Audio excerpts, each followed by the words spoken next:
Hey, what's going on? We are without our man. Oh, I don't even have the lights on yet. This is gonna be a heck of a show. It's gonna be a heck of a show this week.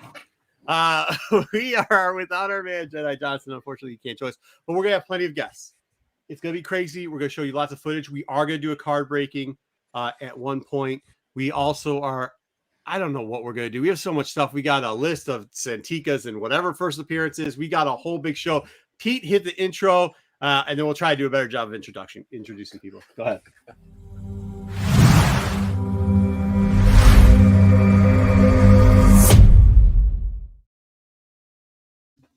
Hey, what's going on? It's me, Marco. Welcome to Tales from the Darkside. We've also got Pete from Rennavision. Pete, say hello. JJ from just being JJ and Double J Comics, and Solo Wookie. Hey, we're also going to have Dom stop by. We're going to do a little bit of con talk. We had an unbelievable... I don't know, man. The con was crazy, but we'll get into it.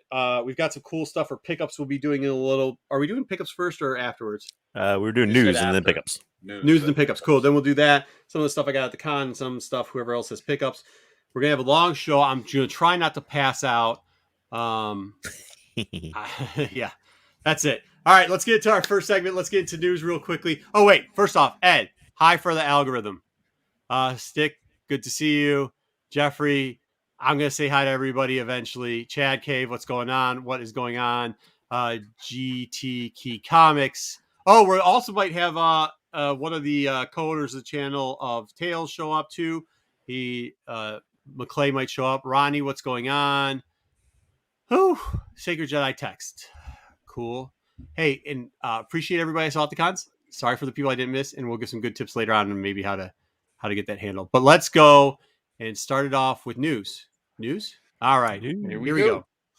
Okay. So first up in the news, there is a very interesting announcement of Bring Home the Bounty with galaxy spanning products. So apparently we're going to get like 12 weeks of Book of Boba Fett lead up where every week they're going to give us like these new products they released. Among them made news. Go ahead. How's that worked out in the past, JJ? Not great. Yeah, disaster. Well, put it this way, the first week was like there was some Her Universe like stuff, and I think like a pair of Crocs. I think was the announcement for the first week. I like Her Universe stuff. I can't complain about Her Universe stuff. So yeah, they're not just regular Crocs. They're more Wookiee Crocs. Wookiee Crocs. They were Wookiee Crocs. Oh, the ones that smell. Yeah. Fuzzy? No. Yeah. No, they're bad. No, they look gross. They look like they smell. So you had that, and then but the thing that a lot of people seized up was there was a video game announcement crammed way down there like week 10. So like near the beginning of December, we're supposed to get big video game news. I still think it's a mobile game. There really isn't any info out there about it yet. But he's mad. He actually heard what I said last week when I was like, it definitely is not the second version of what's it called. That or it's going to be some. It'd be nice to see some actual nice the Old Republic remake game footage would be nice, like actual gameplay. So I don't know. We'll see. We did see the soap ad. Me and Pete both have that soap. I didn't buy it myself. It was a gift. Dude, I got extra. You got an extra one? Yeah, because they automatically sent it to me because I didn't cancel in time. And I was like, well, cancel the order. Like, we can't cancel. We've already shipped it. No, but nice. They refunded me. So I'm like, okay. Well, that's nice. I got to send it back. Free soap. I have an extra thing of soap. You want to do something with the bars of soap? They're probably afraid somebody would use it and send it back. Yeah, the Dr. Sasquatch stuff. Yeah. I get to I want to try it really, really bad, but it's I don't know. One smells like dirt, the other smells like, hey, what's going on, Kyle? The Darkside ones, they're rough smell. They're I'll see if I go take my bathroom break, I'll run up and grab it and show it to you, Chad. Sith can't be clean. Is that what you're telling me? One of them smells alright. I always got like cinnamon in it or something, which is fine. I'll try it and maybe get some. You send it to me. I'll try it and maybe get some live reaction. Hey, some people at the con could have used it. I swear to God. By the way, whoever, and I know it's somebody that watches this channel, whoever you were that kept coming by me and crop dusting, not funny, bro.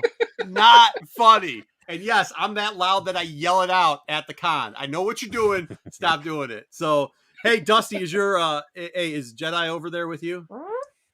Yeah, no, man, it got so bad. It got so bad.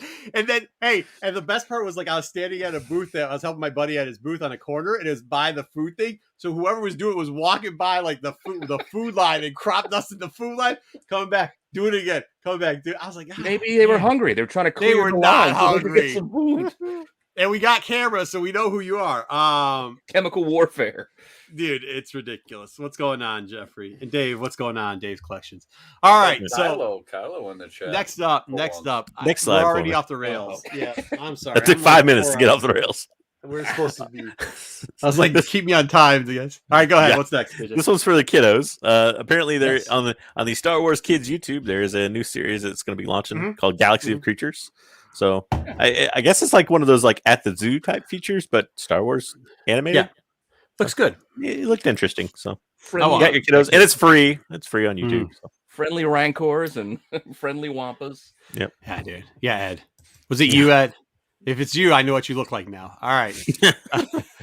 Next. What's next? So I had to include this in there because I think it comes out, I think October 29th, but there was they put out the first pages for Thrawn's, the last of the second trilogy of Thrawn. So, Which is the prequel trilogy to which is actually a prequel to the trilogy that was before this. So, not confusing at all. But apparently there's going to be a character called Thras, and it sounded interesting from the pages they released. So if it's a prequel, should you read the prequel before the other three, or should you read 4, 5, and 6 and then go back and read 1? So we've asked this question before. In my opinion, is read 4, 5, and 6. It's just like the Star Wars trilogy. Sure. If you watched 1, 2, and 3, I'm not quite sure you would have watched 4, 5, and 6.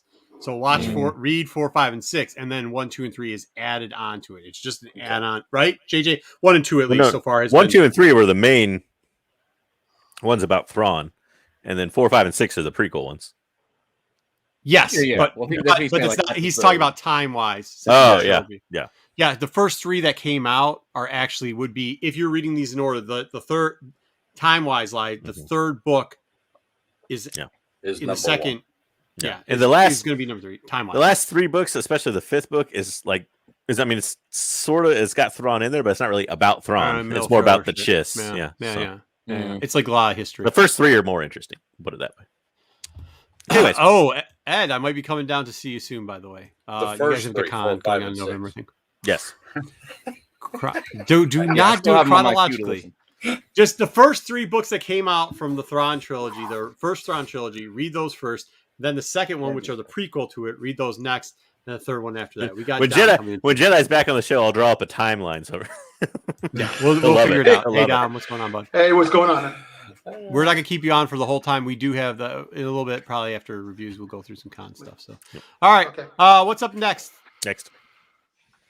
This was just interesting. I always like to highlight one of these like Star Wars fans thing. So apparently in Russia there was this group of cosplayers that built a life-size X-wing. This was after they built a life-size Razor Crest, which apparently got destroyed. But so you can see the X-wing there on the right, and then the cockpit of the Razor Crest there on my right, I guess. But yeah, so I don't know. It was interesting, and apparently it took like $10,000, and they put sold a car and put their savings into it and everything. Dedication. 50/50 if I'm going. That is so many questions. But This is awesome. I love it. But okay, how did it get destroyed? And how long did it take them? And how much money? The article wasn't super clear, but apparently the area in Russia they were in is like negative 41 degrees Fahrenheit in the winter. So they had to get a special hangar to store it in. And I don't know. So have you ever been to Russia before? It's ran by an oligarchy and a bunch of thugs. There's a lot of the empire that destroyed the Razor Crest. And that's they kind of said they had made some mistakes in building the first one. So maybe the actual Razor Crest, somebody blew it up. I don't know. Or they stole it, or they actually stole it, which is more likely what happened. Yeah, the government probably confiscated it. Stripped it for parts. Coming in and being like, no, Jawas. Boom. Yeah, or Jawa attack. And I guess they have some high winds in that area because that X-wing is strapped down. That's they don't. No, that's booby trap so that nobody steals it. By the way, I mean, mines are legal there too. So there's a lot of weaponry you can't use over here that it's perfectly okay over there. Are they strapped down or they propped up so the wings don't bend? Moff Gideon catch out there. Yeah, Moff Gideon, the guy who plays Moff Gideon, by the way, was at the con. Dom, right? Real dope dude. Real dope dude. Guys, Giancarlo. He come out the guy was crazy. He was so nice. Actually, everybody at the con was so nice. Man, Donnie Cates, nice kid. Small kid, nice kid though. And Ming, she was there. She's beautiful. Her brother, his brother. Oh, we'll talk about it later. All right, let's go. Keep going. Stop jumping segments. Sorry. So this is an interesting one. So the director of the Ninth Jedi tweeted a little. I guess had an interview, and then it came across on Twitter, but where he said that he would be interested in seeing the story continued, and that he even had the story mapped out to continue. Interesting. From that, so kind of interesting. Yes, please. Yeah, he said he would build it out, even if you weren't a fan, he would kind of make you like it, I guess. But, yeah, so we will test that with Jedi. Yep. Yeah. Still suck. He's like never again. All right. So this is for those tabletop gaming guys out there. I don't know if there's any of them that watch our channel, but I guess the Star Wars role playing, like the main license, switched from its previous Fantasy Flight Games to a new company. So apparently they're gonna. I don't know. Maybe this works differently. Like there's it's like records or something where there's like originals and rights, but they have to also reprint previous material. Really? Yeah. So you may see new versions of old Star Wars role playing and tabletop games. You know what they're gonna do is roll out that freaking KOTOR one. Yeah. Well, the X-Wing game's been like popular forever. I don't know if it's the same company. KOTOR one's expensive as shit. Yeah. Just the thing for that is like the book manual for that. I think gets up to like $400 or $500. So, anyways, go ahead. So new version maybe before too long. Mm-hmm. Yep. So next. So this was interesting. We'll get more into this in the comic review part, but in the Trail of Shadows, there was an interesting creature that resembled a character from a creature, I should say, from the Old Republic. I'm gonna say it wrong. Taran Teratek, I think is how you say it. Close enough. But yeah, kind of like crazy monster Jedi, or I should say, force power vampires is kind of what they were. Mm-hmm. So yeah, very interesting. If you want to ever pick up their comic first appearance, too bad. It's the first appearance also of Revan and Malik and Bastila. So yeah, you're gonna pay a pretty penny for the first time they show up in a comic. Yeah. So next, this is another interesting little tidbit. Apparently, Disney, in a roundabout way, I guess, or I should say, Lucasfilm, in a roundabout way, confirmed that in Episode 9, Palpatine was looking for the world between worlds. Right. Not to be confused with A Link Between Worlds from Legend of Zelda, but a similar concept of basically time travel in the Star Wars universe is basically what it was. Yeah, the world between worlds. Yeah. Originally revealed in Rebels. So. So next. This was a very interesting interview with Jason Isaacs. I normally don't put slash film stuff up there, but they do a couple interesting interviews. Apparently, Jason Isaacs, he was asked about whether or not he would ever reprise the Inquisitor role or return to Star Wars, and he literally said he can't acknowledge the existence of Lucasfilm because of the NDAs, and even in the conversation, he could cut the guy's tongue out for asking, jokingly said it. And then the reporters were, well, maybe hypothetically, and he got cut off and said, there's no hypothetical. So apparently Jason Isaacs does not want to talk about being casted in Star Wars, which I find interesting. I'd love to see him back. Which means he's probably cast in Star Wars. Yeah, I'd love to see him back. So maybe. Of course, that set off rumors that Jason Isaacs is going to return as the Grand Inquisitor or Thrawn or whoever. But fun interview and reply nonetheless. I guess we want to get out of that, the Star Wars rumor that you're casted. That's one way to do it. So yeah, that means he's in. All right, go ahead. What's up next?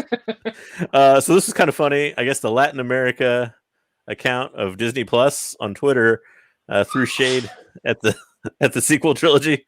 Literally, they tweeted out, or translated, I guess they tweeted out, the latest Star Wars trilogy is the best, and then put red flags and sarcasm behind it. So important to remember that the Latin America version of Disney Plus doesn't actually start until November. So they're off to a killer start probably in Disney's view with this tweet. But yeah, so they had that. That's awesome. Yeah. I think they're becoming more okay with it being a joke.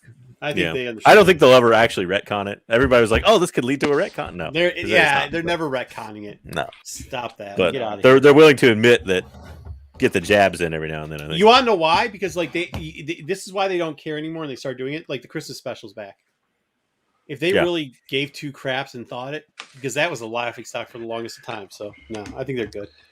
All right, look, they're definitely not going anywhere because they're putting all the lore into the new stuff now. Like everything's leading up to the sequel trilogy. So yeah, they really are. Mm-hmm. They're adding it back in. That's just not going anywhere.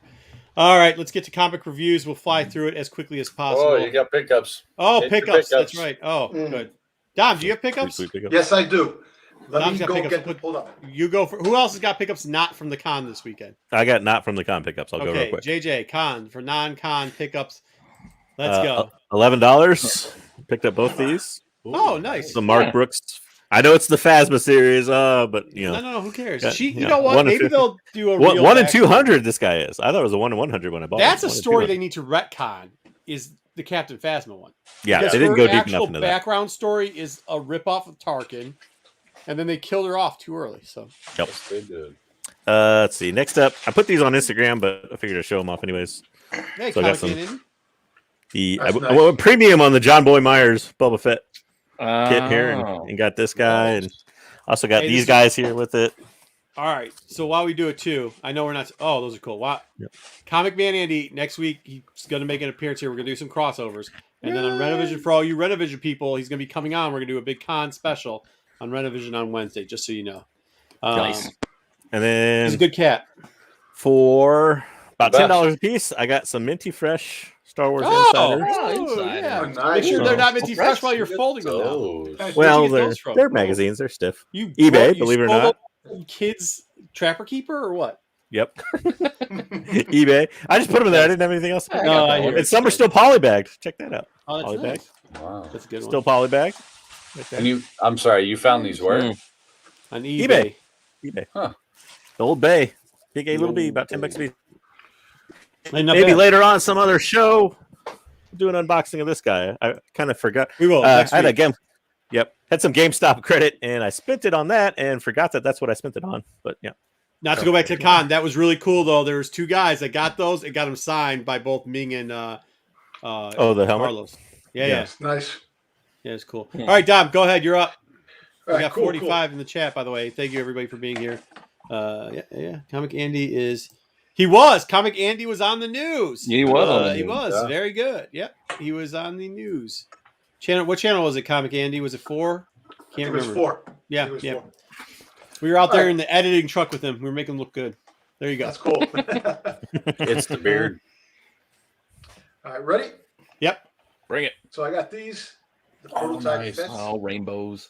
the rainbows. Ooh, the bubble rainbows. I should have given you my two. You're still in town. Maybe I'll give them to you tomorrow. Well, look, the crazy thing was that these, I haven't found them, and they were a reasonable price at the con. So I had one guy with $80 on one, and I got these for $25 a piece. I should have Not just bad. given you these ones over here.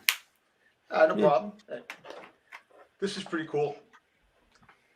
So they had this guy that was selling like Legos, and he made like a little Oh, back, yeah, little yeah. card in the back. These are really cool. He had so many Yeah, different that was cool. characters. It has like a little bio in the back. Yeah, those are cool. I love those things. Those are so awesome. Yeah. Man, I cannot Like the way- collect more stuff. Believe it or not, I shouldn't be collecting more stuff either. I got too much. And last but not least, this is what I kind of like. This Ooh. this Fett, the trilogy Fett Yeah. came out Big guy. pretty good. Yeah, Wasn't that's bad. nice. I like it. You know, considering Toys R Us are closed. Yep. So that's the pickups that I got. 'Cause That's I'm cool, man. I'm flying back to New York, so I can't really Yeah. get too much stuff. It was cool, though. Like, Yeah. we went to dinner one night. No, we actually went to dinner 2 nights because the first night I wasn't even planning, but we went down by my spot, so I just had to stop off there. He got to see the sunset rainbow, right, Dom? Yep. He came Beautiful. out to my lake, got to see it. You can ask him. I tell everybody it's one of the most beautiful places in the world, and Oh, it's nice. Believe it me. ain't no lie, bro. So, all right, let me show you what I got. Quick question. Yep. I don't get out to New York, but last I heard FAO Schwartz is still open in New York, correct? It is, but it's Okay. smaller So than see, what not it all the is. KB toys are closed. That one's still Mhm. open. Yeah, Yeah, fair it's enough. open, but they cut in half of what the original store was. Oh, really? That's All right, so this is, I guess we could call this a pickup, but it was somebody they knew I was looking for one of these, so they Oh yeah, I nice. love and they One, would two, just, KT. it's not even like a favor thing. It was just a friend was like, hey man, I know you've been looking for one of these for your daughter, so that. I gotta just get hook one me of up those. with it. The K2, that's the girl who passed away from K2. cancer and whatever.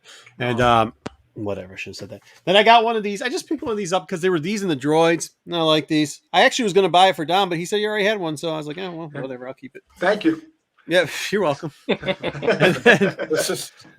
Then there was, okay, so there's a guy we're going to show later on in the con videos.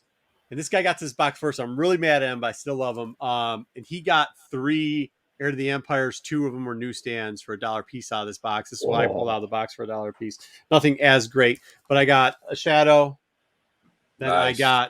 I keep collecting this Jabba run because I like it. And unfortunately, when there was that big Star Wars bubble, like everybody took them out of the boxes for some reason, and then you couldn't see. So I was finishing off my Darth Maul. I actually got 3 more of the Darth Maul. I just didn't have them. They're still in the truck.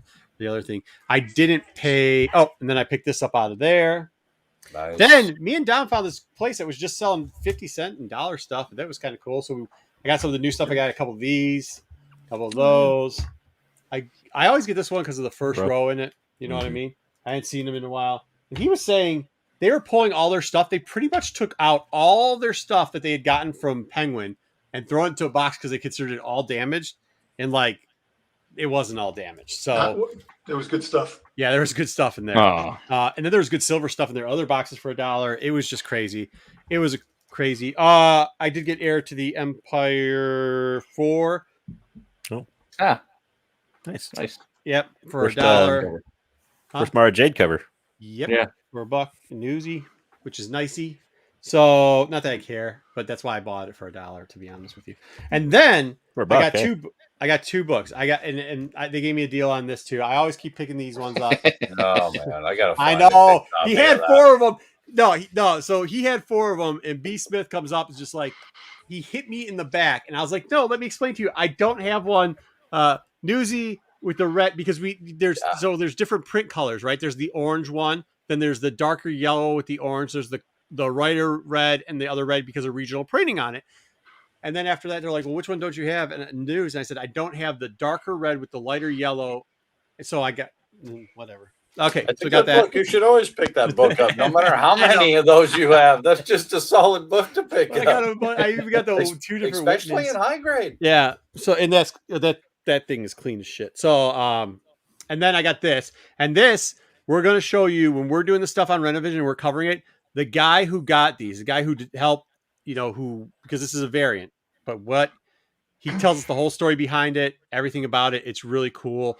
I got the black and white, which actually is the one that less people, they don't like it as much, but it's also the rarer of them. Yeah, it's the rarer one, but I don't like rare of the 2. I always like the color ones better. Yeah, the color one's cool, but we'll do some stuff and tell some stories later. That's Wednesday's show. We just got to clean up some of the stuff. So that's most of the pickups. I think that's enough pickups for right now. Yeah, that was the old school way of doing your store variants. You did the color and you did the black and white. Now they just do trade dress and virgin. Yeah, he does the whole breakdown too of like what the percentages are and kind of how it works. It's a guy named Lauren. It doesn't matter what state you live into. He's at a con for you. Like he was just in New York last week, right, Dom? He was in New York last week.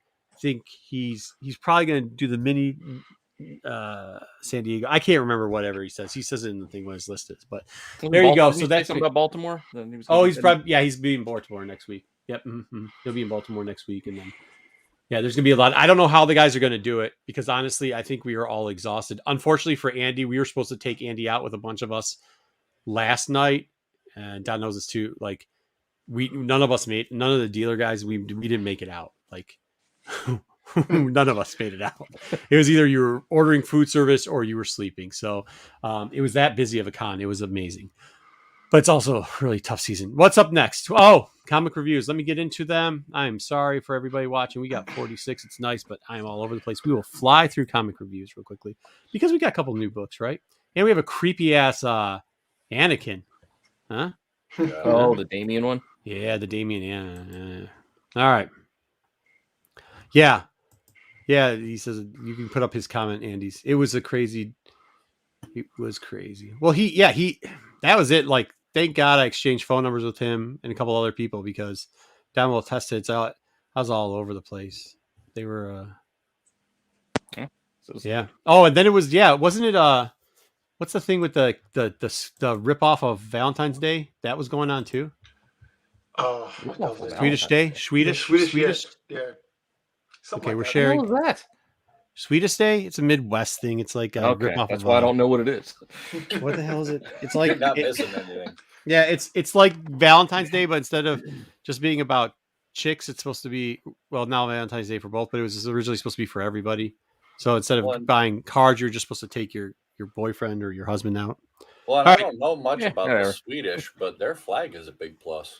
Yeah, I thought Swedish. No. Like I thought he was saying the Swedish chef too. No, not a dirty. No. All right, let's go. Trial of Shadows. Was it good, guys? That's what people want to know. Was the series good? Was it? Starts off with some Beth rotting and dying. It's loading. Loading Greystorm. It is loading Greystorm. Yep. After he fell off, and there's Yurik, and he does the whole thing where he starts singing this song. You can see it in the background. It's like, we're coming to you away. You're coming to They keep singing. He's like, why are you singing that song? And that's like, that's what was in it. And over. Yeah. He kept saying, he's like, I don't know. I didn't even know I was singing. The Danny Glover of Jedi's. The weapon. That's all that reminded me from the whole thing. Oh, and then they did this. This creature's creepy as shit too, though. Kind of funny. So you're saying like, and that's him, right? Yeah. That's Stan Stylen behind him. So they were both in an orphanage at one point. Is that what it was? Oh yeah, I don't know if that's what that was. It an orphanage or was it, or is that Belle? Because isn't Belle like all like petrified now? I don't think it's Belle because I think this is supposed to be those two. That's him. I think it was a holdover because he talked about fear, so it's definitely not a Jedi type. Well, he mentions that him and they're old friends, so it's probably Stellan. It's those two guys. Yeah, Stellan. And then they give us the other side. This is actually kind of cool because we go to Coruscant level 1347. I don't think we're ever gonna get 1313, but I think they keep just closer. Teasing us. We're closer. Right? Yeah, we're closer. A little bit closer. And this guy's a cop, right? Like he's also an under detective cop or whatever. Her? No. I took it to be he was like an undercover thing and she didn't know about it. Yeah. She's like a private. Oh, she's a private investigator. Yeah. No, I think at first she didn't know about it because he's like, "Oh, I blew my cover" or something like that. Save you. And then this little blue guy ends up getting shot. I didn't do that, but and then this is the thing you were talking about earlier, right? The vampire guy, or no? No, I was talking about the leveler part. The fact that like all Loden's all shriveled up and it takes all his midichlorians away. No. He meant the vampire from Old Republic. The Old Republic, like the old creature. Yeah. Well, I don't know who this guy is. This guy looks bad as hell, though. Shooting and stabbing every motherfucker. Which is awesome. So he kills a cop. That's always not a good idea. And she almost dies, but she fires back at him right before he's about to stab her in the booty. So that's good. And then they get back. At the same time, they're doing the double story thing that Star Wars loves to do. So he takes his group of troopers in there, finds this tunnel. And if you see, he's like, hey, what does the writing on the wall means? Oh, it's over here. I did these backwards. Sorry, my bad. What does the writing on the wall mean? And he goes, it's the first line to that lullaby that the creepy dude was telling you. Right before that, Stalin had said, like, I don't remember why, but for some reason that one part of the song ends, it says dust to dust or dust of the world, and it's really odd. So they left us at a cliffhanger of her passed out after she shot the devil vampire guy, and he's about to go in there and apparently run into some creaky pedophiles. So, but overall, I thought the book was pretty strong, right? It's a little bit different of a twist on Star Wars. Ended with creepy pedophiles. Yeah. It's a lot of exposition, but I thought it was good. And they interesting. It's only like 5 books, right? Yeah. And the two characters haven't even met yet. The 2 characters are teaming up haven't even met in the book, which I found weird. I had to read this part twice because I saw her on the ground and I was like, wait, is she in? And I was like, no, they just did that stupid story split thing. Yep. So weird. So, but I don't know. Yeah. Hopefully it comes together well, I think. Hey, you've shot a bunch of people through the chest, which is dope. All right. You got some creepy dude that I think is going to meet his end. Yeah. And this guy seems pretty tight. I'll say this: there was more action in this book, mixed in with exposition, but there was more action in this book than like the first 3 issues of the High Republic Marvel run. Definitely. Yep. Look for 6, probably. Yeah. Cool. Yeah, I like it. Reading it next. Okay, creepy Anakin hits up to Vader. We get Luna, whatever. Lena, thank you. Maya's brother. So they go back to flying through. Jackson actually looks kind of cool in this one. They get the whole original crew that was from the last one. Remember, this guy was getting electrocuted. She's about to have her nightmare. That is the basis of all these Vader Castles. No, Quigley's isn't Quigley the little whatever? No, Gimli, the red bearded. Stop saying that dude's Gimli. What's the name of the little crab thingy again? The little roly poly. Hell out of me. Oh, whatever. I don't know. Oh, and then there he is. Creepy ass Damien Anakin shows up for her nightmare. Then she finds the dead robot, which is her brother's dead robot, in the trash compactor. And then I accidentally, because it was late last night when I got done with the con, double printed the thing. She kisses the head and misses it, becomes a little child, which was interesting because I thought they'd show her parents, which they didn't do, which would have been cool. That was her. That was her dad's too, though. The droid. The droid was, yeah. No, her dad and her brother. And then we get, like, if Anakin looked like this in the movie, I think it would have been badder ass than what he looked like and was whining and lost the high ground. Like, you would have lost the high ground if he was looking like this, is all I'm saying. His hair flowing. Also, is that like the first Sith Force ghost? Besides Darth, I guess we saw Darth Bane in Clone Wars, but yeah, that would be an actual Sith ghost, right? Yeah, fair enough. Then she runs into her little brother head to head, and he turns into Darth Vader and says "Vader triumphant," which is pretty cool. I thought that was cool. And she's neck choking him with the fingers. She wakes up. She runs through, and then there's a vision of Vader in it, and we think Vader is somehow in Vader's castle. This is not Vader, though, even though they keep teasing it's Vader. This isn't Vader, is it? No, not Vader. All right, so we got one more left. Vader, at least. We got one more left in this, and we're going to see who's at the end of Vader's castle, which is probably just that creepy dude, and hopefully they throw him in the pit.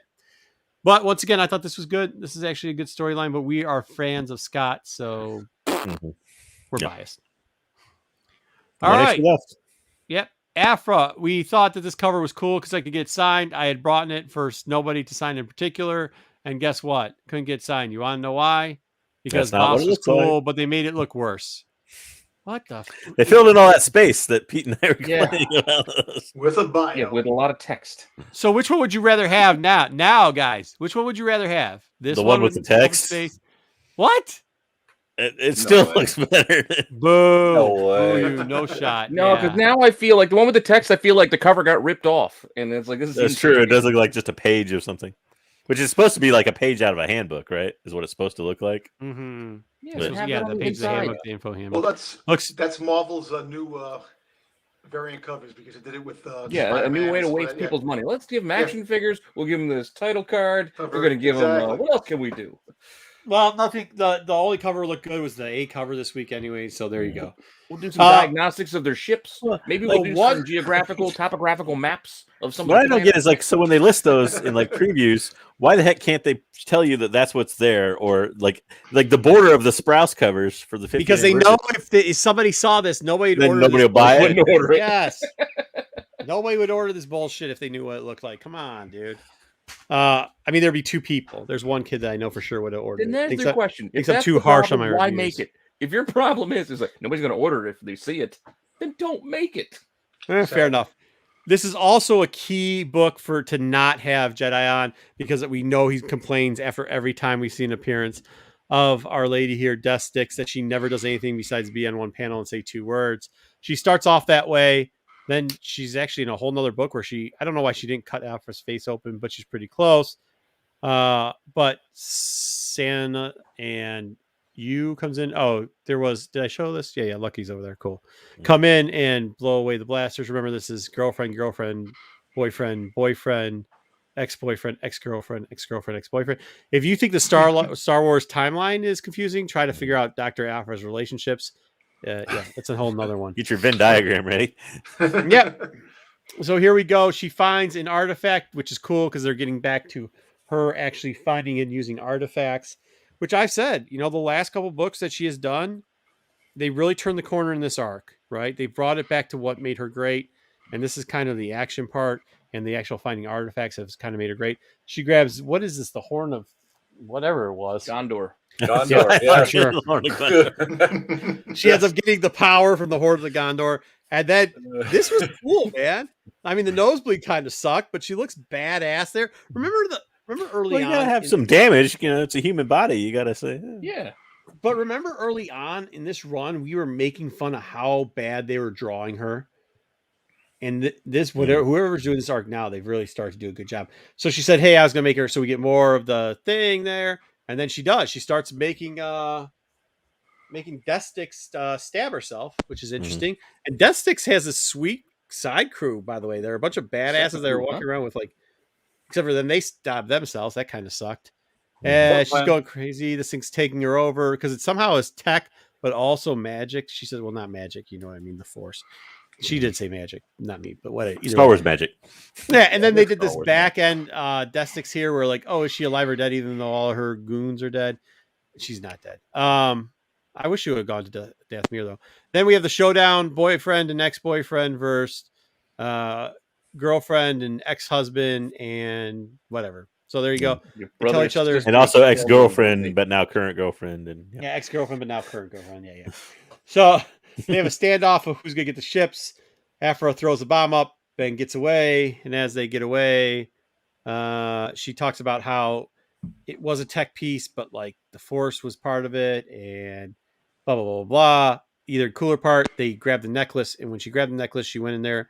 And they actually showed this. I did not know this, that Crimson Dawn, or expected. I figured it would be in the back end of the Empire. If you read War of Bounty Hunters, which we'll cover, we'll see that.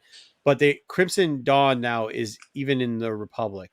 They are everywhere. They're literally funding everything, which could be interesting. I mean, it could turn...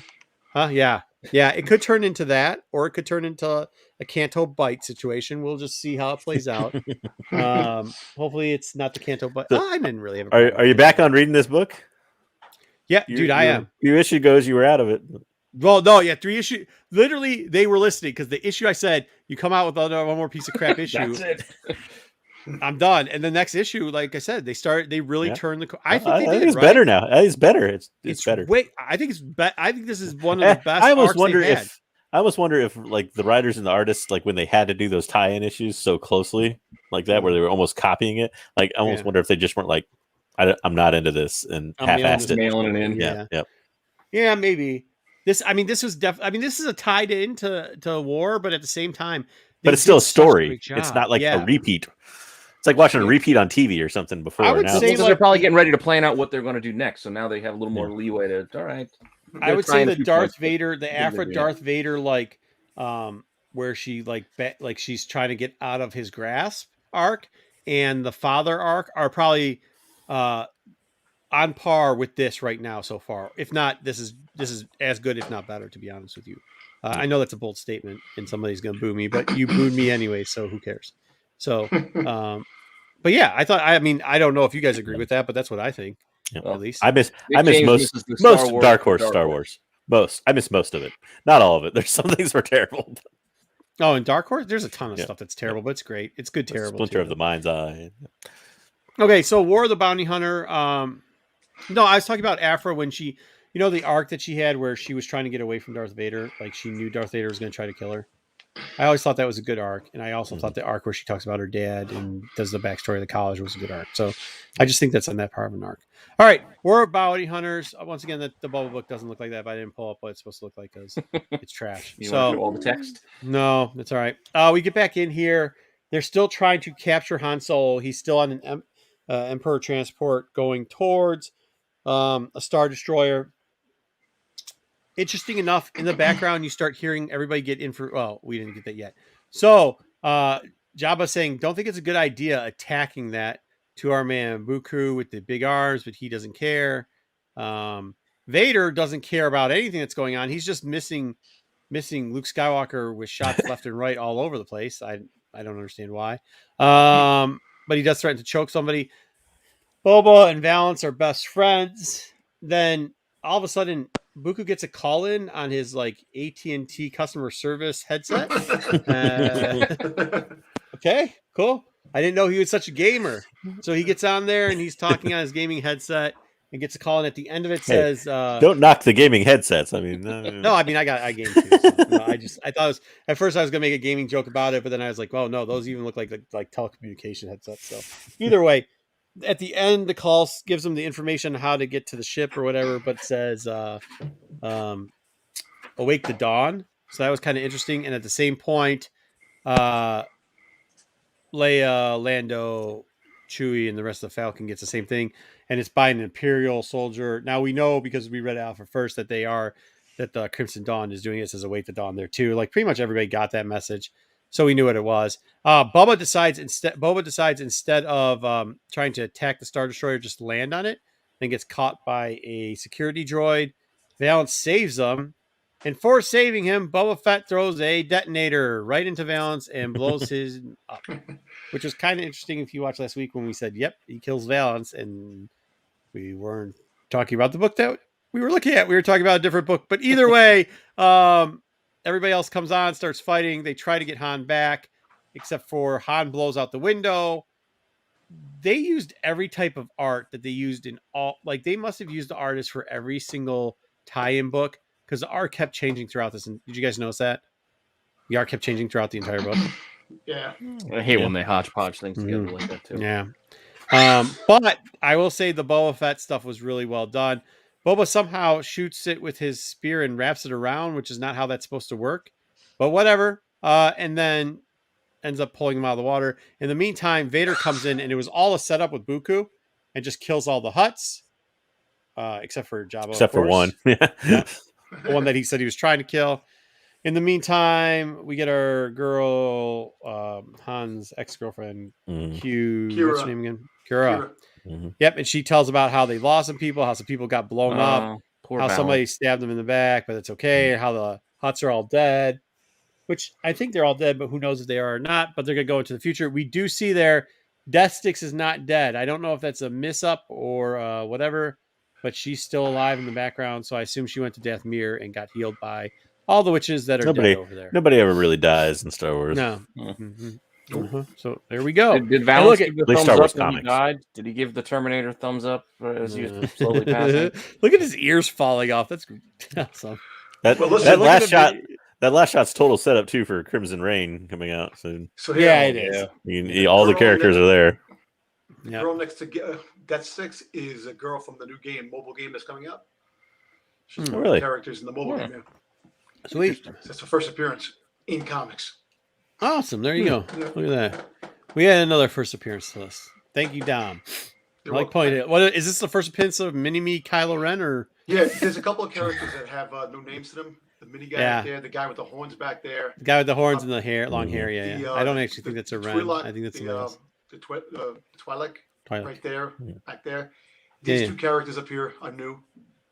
So this one over here. This one is not actually.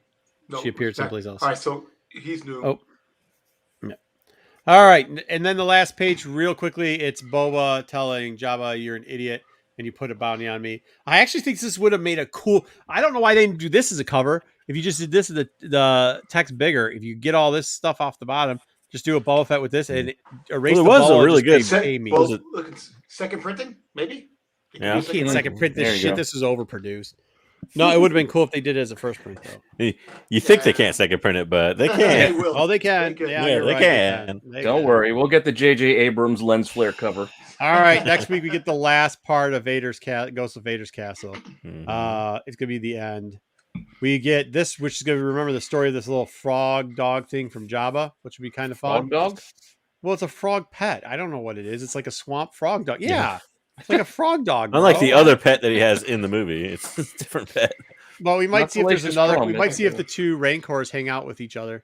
The Rancor these books might go up in value for one particular reason. They're coming out with the Monsters of Star Wars for Kids animated shorts on Disney Plus or Disney, one of the Disney channels. And these, but last week we covered where his first is. It's not in this. It's actually in the Jedi. It's in the original Run Marvel. Original one. Yeah. But he will be coming until this little frog dog Mog will be jumping / running, hopping around all of Jabba's passes. I'm looking at the back though. So the Rancor made the group photo in the back. That might be Baby Rancor. That might not be Biggie Rancor. Put the Rancor in the back. You're the tall. You stand in the back line. The Rancor that Omega saved. So Yak Face. Why is Yak Face even in there? I was just gonna say Yak Face is back in there. There's okay. All right, Jawa's down front. You hold the class sign so we know what year and which class this is. They just half the face of the sloth thing on the right too. Did you see that? Don't cover Salacious Crumb. Come on, Jawa, scoot over a little bit. He's got to. Max Repo's one eyed open. All right, that's enough of criticizing the art because it's probably not going to be the art we see on it. Then we got High Republic coming out next week. This is pretty good, actually. I think this is turning. What I read, it looked pretty dope. Yep. So there also is the Halloween should be coming this week, huh? Yeah, the B cover's dope as shit. Lorna D cover there. Yeah, yeah, it's really cool. The Halloween is going to be a reprint of the one. And remember, you might not get them this week. They might come out the next week after that. But I mean, shit, there's only 1 million copies of this cover. So what's up? Throw another 100,000 out there. We're gonna get Life Day story, the story that nobody actually wanted. So yeah, why did Tom look like Razor Ramon? I don't know what to say about that. I'm sorry. I'm tired, and I don't have anything positive to say about this. Call it like I see it. Yeah, this is just I can't spin it to be good. I guess Solo Wookiees, I'm sure into Life Day. Right? As a Wookiee, I'm glad that they're going to touch on her a little bit, but I can think about 900 other stories I would have rather seen. I'll accept it. I'll give it a pass. It could be some good first appearances in it.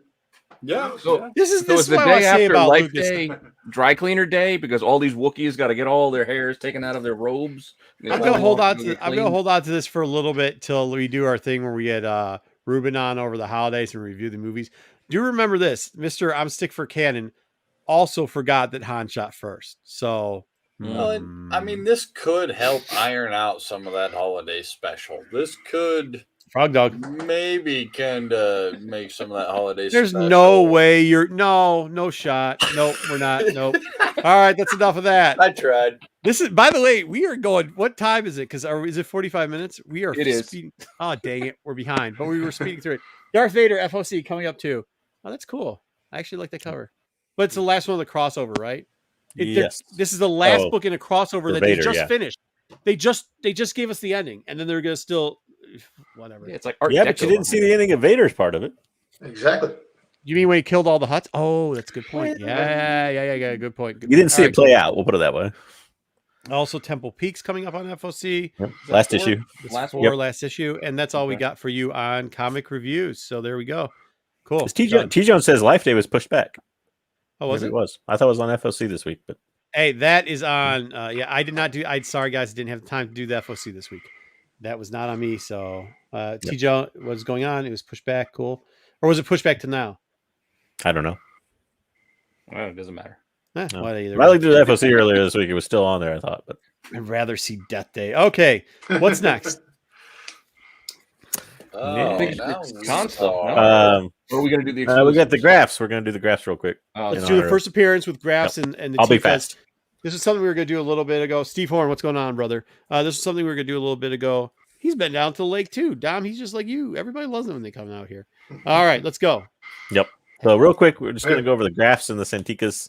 We're going to go over their first appearances and such. This is basically because Vader Castle, which involves the graphs a lot, is coming to an end, and also the Santikas are going to be kind of a prominent part of the High Republic storyline. So we'll just go over them real quick. Next. So real quick on the graph family, y'all can look at this later. It goes back quite a ways. There are graphs involved, and we kind of went over it when we reviewed novels in the High Republic era, and then it skips a couple generations. The family finds themselves on the outs because they were basically criminals, more or less. And it comes to, you see Milo graph and Lena graph, which are those graphs you see in Vader's Castle series, and Emil graph, who was big in the Star Wars Adventures. So big characters, really, but not in the main part of Star Wars comics, I guess you could say. But if you're an IDW reader, you've seen them a lot. Next. So real quick, Auric graph is kind of like their father. You see a super small cameo of him with his back turned in Dex's Diner in an Obi-Wan story. Yep. In the very first scene, you can tell it's him basically because they tell you that in the narration that the family's there with Lena. So that's his first appearance and only appearance in comics that you ever see him, and you don't ever see his face. So if you want to call it an appearance, that's what it is. Gotcha. Next. Lena also shows up right next to him on the seat. Again, you only know it's her because it tells you that it's her. So if you want to call that a cameo, you can. It does exist. No Steffi Graf, huh? No. We do know why we're covering this, right? Real quickly, we're covering this for two reasons. One, both of them have been predominant in the novels lately because of the hyperspace stuff. They also link over to High Republic, their families do. And because Scott originally had a lot of them in Vader's Castle and obviously Scott read Star Wars Adventures originally. So go ahead. Yep. Hey, they even tie into the new trilogy too. Yep. Oh shit, I'm bleeding. So Lena's actual first appearance is in Tales from Vader's Castle, which was the first Vader's Castle series. She is only on the cover of the 1 in 100 Derek Charm variant. All the other covers, the convention covers the black and white version of that, but yeah. So wasn't she technically underneath a helmet at one point too? On the cover? No. Oh, not on the cover. Go ahead. Go. No. Sorry. No. But she shows up in there throughout the book. So first, you can definitely call it first full. Milo Graff, her brother. You really don't see him in comics. By the way, if you ever actually read the I don't know if you call it children's series of Star Wars Adventures. Yep. Before there were the comics, they were both in there. The whole Graff family was. It was all about them. But so you see them in the Ghosts of Vader's Castle, which is the current Vader's Castle run we just covered. Yep. So they just had a New York Comic Con variant. You can see far behind me there, and he shows up in there as the brother. Scott wrote that small book too, right? The one with the Yep. He wrote the kids' books and he did the comic series. All the comic series. Yes, he did. Next. All right. So Emil is the grandson of Dope. He's a dope. Oh, he is a dope. He's a dope. Not that it's dope. Yeah. But he is the grandson of grandson of Milo. I'm sorry, grandson of Milo. I was gonna say, wait, Lena and Milo incest. Yeah. Not Lena and Milo. It was confusing. Just Milo. It was. Yeah. No, it was confusing. No, that's true. But yeah, just Milo. He's the grandson of Milo. I have no idea who the grandmother is. Anyways, he shows up throughout the Star Wars Adventure series. He's kind of like the channel which they kind of tell the story, the human part of it, I guess. He's an explorer like his generations before him of the Graff family. They did do kind of an interesting letters section where it was like him writing to the audience to say, hey, write me letters and tell me how you feel about the series and everything. I thought that was kind of neat. You don't see that in comics too much anymore, where there's an honest letter section. Next. The Santikas are more or less, they're like the keepers of the hyperspace lanes, is the best way to think about it. More prominent in the High Republic. We see them a little bit in the Imperial era, which I'll get to in a minute. But they were pretty much the ones that they're wealthy like the Graffs, but they're more straight up. There's no nefarious criminal action going on where they got stripped of all their wealth and influence or anything like that. It was because of the Graff skin strip that they took over. They were both kind of shady, to be honest with you. But yeah, I mean, those who win write history, right? And these are the guys that won. So yeah. But what's going on, Chef? Best way to look at them was basically as like prospectors or cartographers, where they basically map out all these hyperspace lanes, and they even owned like certain regions of space so they could experiment with hyperspace at one point. So interesting. Which is actually how the Graff lost their stuff. So the Lore Santeca, you actually see him as a corpse in the Force Awakens adaptation. That tells you that it's him. The dead guy is Lore Santeca. The dead man. Yeah. Does anybody remember the actor's name? I can't remember. He's a famous actor, British actor. No, I don't remember. Is he dead too, or no? No, I'm just saying. Yes, thank you. He's in the movie, very much alive. So they just chose not to show him. In I mean, like, is he dead today? You don't know. Yeah.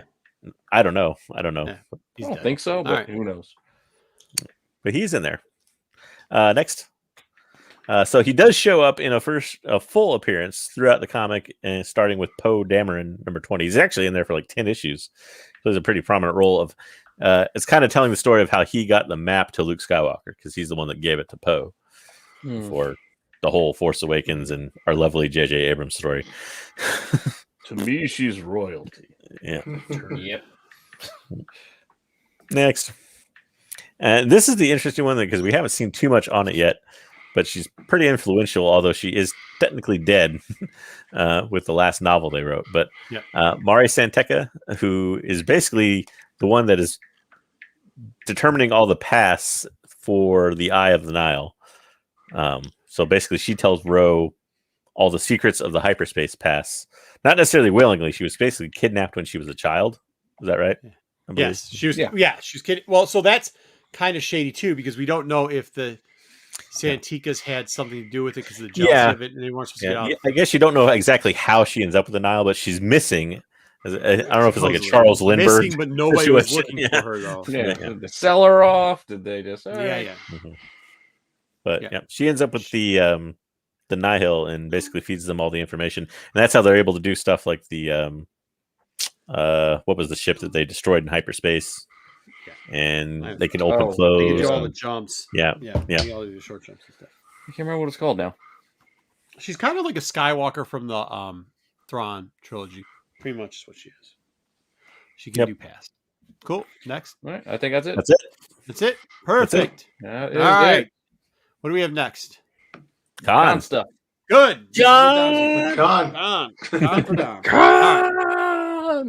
So it was a crazy con. A lot of the dealers, I would say half the dealers were at New York too.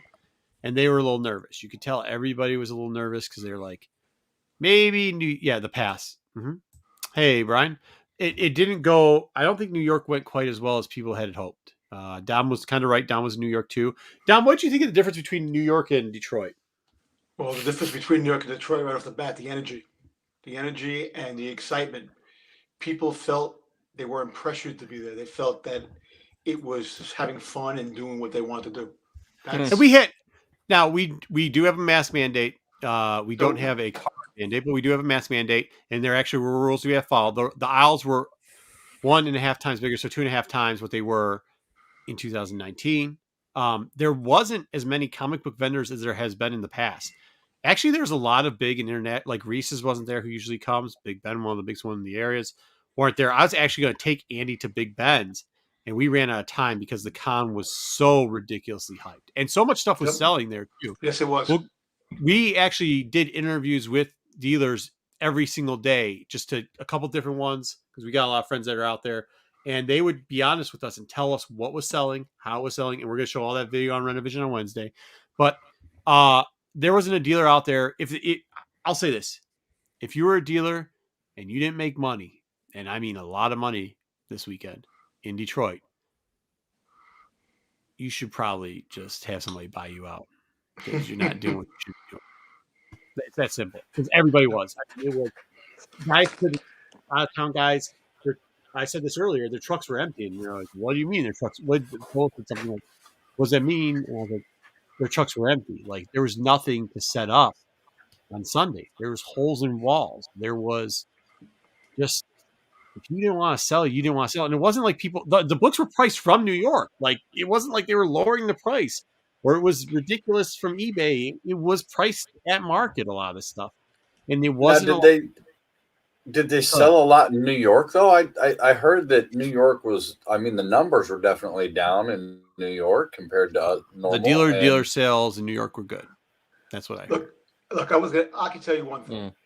I think this con had a lot more bigger sales than New York City did. Yeah. The days I was there in New York City, it really wasn't as crazy. The dollar books, of course, all the back book, the dollar books, $2 books, those sold like crazy. But the other books, the bigger books, they didn't sell like they were at this con. I was actually near dealer tables and I was watching people buy bigger books that they weren't buying in New York City. And some of the dealers that were from New York City, they were there and they were selling there instead of in New York City. But it was like the energy was just, it was more fun. We all were wearing masks, but you could tell people were hyped, dude. People were hyped. The cosplay was dope. I'm not a huge cosplay person, but I just realized like it was like people were coming to play. Everybody I talked to, I have a friend. I spent a lot of time working his booth. He is unfortunately hit one of his parents right before the con happened. They needed some extra help, so I'm always down to help people out. So I help a friend out, and we were there. But even like that, like I couldn't even stay anywhere. Dom will tell you this, and Andy will too later. Like I'd be like, I'll meet you here, and I'd get stopped 10, 20 times to either look at a book. And these aren't small books. I've seen some books that I've never seen before on that con floor, and people were chomping at the bit to sell them. and dealers weren't being forced to sell stuff. They were saying, you know what, we're going to hold on and do some more research on some of this stuff. I'm going to show you a video of something I saw too there. This is a little share. This is actually from Brad's Comics. We talk about him a lot because he's actually a good friend. He's the guy that went and got he's got the Heir of the Empire, the 5 Heir of the Empires for $1 in the 2 newsstands. But here we go. Let's share video file. No, I have it in here anyways. Here we go. It's a little rough cut. I haven't been able to edit anything. Obviously, right, so, if you guys know me at all, real quickly, the Pedialyte there, don't make fun of him for that. That's Pedialyte and Red Bull. The night before, me and Don, we closed the bar down. So, the next morning, I'm always... Best way to recover. Pedialyte is excellent for hangovers. And that's it. If you see a bottle of Pedialyte in my hand, you know what I've been doing the night before. So before we're back over here, look what Brad's got. So this has been the talk already of the con this morning. Yeah, everybody. As soon as I walked in the door, it didn't. Before I walked in the door, you see Brad yet? Go see what Brad bought. Go see what Brad got. Go see what Brad got. So here we go. Man, that is slick, dude. So this is how much you got in it. Are you just showing it off? You're just showing it off, aren't you? I'm toying with the price. No, you're showing it off. Yeah, this is one of those. Oh my gosh, this is one of those. He did make me an offer for a little bit. I actually talked to him the next day, which was today, on the price, and my offer got rejected. Let's put it that way, because it might be because of some of the stuff I said later on. Politely decline. Make an offer. Oh my god. Oh yeah, politely. Yeah. This is a museum piece. He usually. All right. I call it a museum piece, like, because in dealer talk, that's like, you're not trying to sell this, you're just trying to run a fucking museum here. So I was telling him, like, well, you gotta draw eyes. Well, because he did say make me an offer, and as soon as he did that, I was like, oh, you're just running. This is a fucking museum piece. So it belongs in a museum. What questions do you got, Solo? What are you? Okay. First off, how do you tell whether or not it was the mail away? Sells a lot. The mail away came, and you'll see right there. See that bag right there? That's the mail away bag inside this plastic container. Because this container is not what it came in. It does come in that plastic bag. And now then it came in a little white box that was the plastic bag was in. Yeah, inside of it, and they came with 2 pieces of paper. Yes, which he had. The one piece of paper that told him that this was sorry for the delay. This was the Boba Fett because of the shooting thing. We had to that piece of paper that was his thing. He didn't have the box. He did not have the box. However, that's something you gotta look for because the price differential between having the box and the paper. The box isn't the big deal, but you have to have the paperwork that's with this too, even though you know it's in the bag. The other portion is, and this is a very good portion. You asked me before, so how can you tell the difference? Well, if you open the bag, you can't. It's still sealed in the bag. Yeah. Right. Unless it's still in that bag, you're hosed. Because mine is actually a mail away. That's how I got every one of my bounty hunters. My Forlom, my Bosk, my Zuckus, my Palpatines. They were all mail aways with the little round symbol on the back, the little round blue and white rebel symbols, and he mailed those in. And God bless my mom. I love my mom to death. She was so adamant about helping me cut those out and mail them in, right? And getting the orders in and the mail aways and stuff. So that's how I got most of mine. In fact, that's how I got all of mine. So I know I have a first, but some of them. Now, there was obviously the earlier one that had the rocket firing. Now, the note you're speaking of that came with it is the after prototype, because this was the first actual release, and the note said that it was delayed because of the prototype firing. Yeah, because it was a problem with the children. They said it was a problem with the children. It really wasn't a problem with the kids, but they thought eventually it would be. T. Jones, this is what I'm going to say about New York, and this is just from what I heard. The dealer-to-dealer transaction was very good. It was the dealer-to-dealer transaction in New York was very, very good. And that's what made the show. What they're asking about is actual sales on the floor. One of my other questions is that all of these have a stamp either on the bottom of the foot or on the bottom of the back leg on the calf, if I'm not mistaken. And I wondered, because I'm not sure, I'm gonna have to do some deep digging now in the mass quantities of books that I have. Did that ever specify any difference on the date of the release? Because that may be one of the ways that you tell the orders or mail away orders from the carded. Well, can I say what? Go ahead. Yeah, please jump in here. All right, so the Boba Fett, when they sent the letter stating that the piece was a choking hazard, they delayed it. Only one caught it, Boba Fett, with the Star Wars. It said Star Wars. Star Wars issued on it. out. Yeah. Star Wars on it. The Empire Strikes Back was actually the first carded figure that they had in mass production. The mail away that they gave in the back of the leg, it should say 1979. I think Hong Kong on the back, because there's different ones. There's Taiwan. There's a whole bunch of different types of variants that came out with the different stamps in the back. But the one that came out that was issued in the mail away was the first release that came out with the rocket being glued into the back. Yeah. There we go. Because the original one, that carded version, was the only one in existence, and it's like 100,000 plus, almost. It's almost $500,000 now. That card. It was so far, but this one, the mail away, it's in a bag, and it should have 1979. But there's a few mailaways. That's the thing. You had the 1979 mailaway. You had like one came out in 1983. Then they had the different ones like the Palpatine 84. and all the 84. So there's a few of them. That could. But yeah. Go ahead. Go ahead. No, finish up. Finish up what you said. I'll say that could be the 1979 one that you would have to do research on it, but most likely it is. It is. Well, with the it depends. Yeah, I mean, you'd have to fake the bag because on the bag it actually has it, and then on like the actual printing on the bag, and then you'd have to fake the letter too. That's why you kind of want it with the letter. Real quickly, I just want to address this Nick Jones question. Is he asking if the comic pack is the same as the actual book? No, he's just saying he has 2 copies of it, I think. Oh, because the comic pack is a reprint, so everybody does know that. It's like a way different. It's like but still a copy of it. Yeah. Oh, okay. Yeah. I was asking if he's thinking it was apples to apple. Okay, it's not. Yeah, fair enough. Long day. Sorry about that. Thank you, Nick. Good. All right, that's good stuff. So that's what he has. That's what he had it. Definitely a museum piece for his wall. Yeah. Oh my god, that's cool. When did you get it? Just 30 days ago. He probably told me too much information. At one point, I think he goes in here like, "Are we still taping?" We were. I said, "Is everything okay? Can we show it?" Hey, Silverhawk. Other footage. Did you see Giuseppe's took over?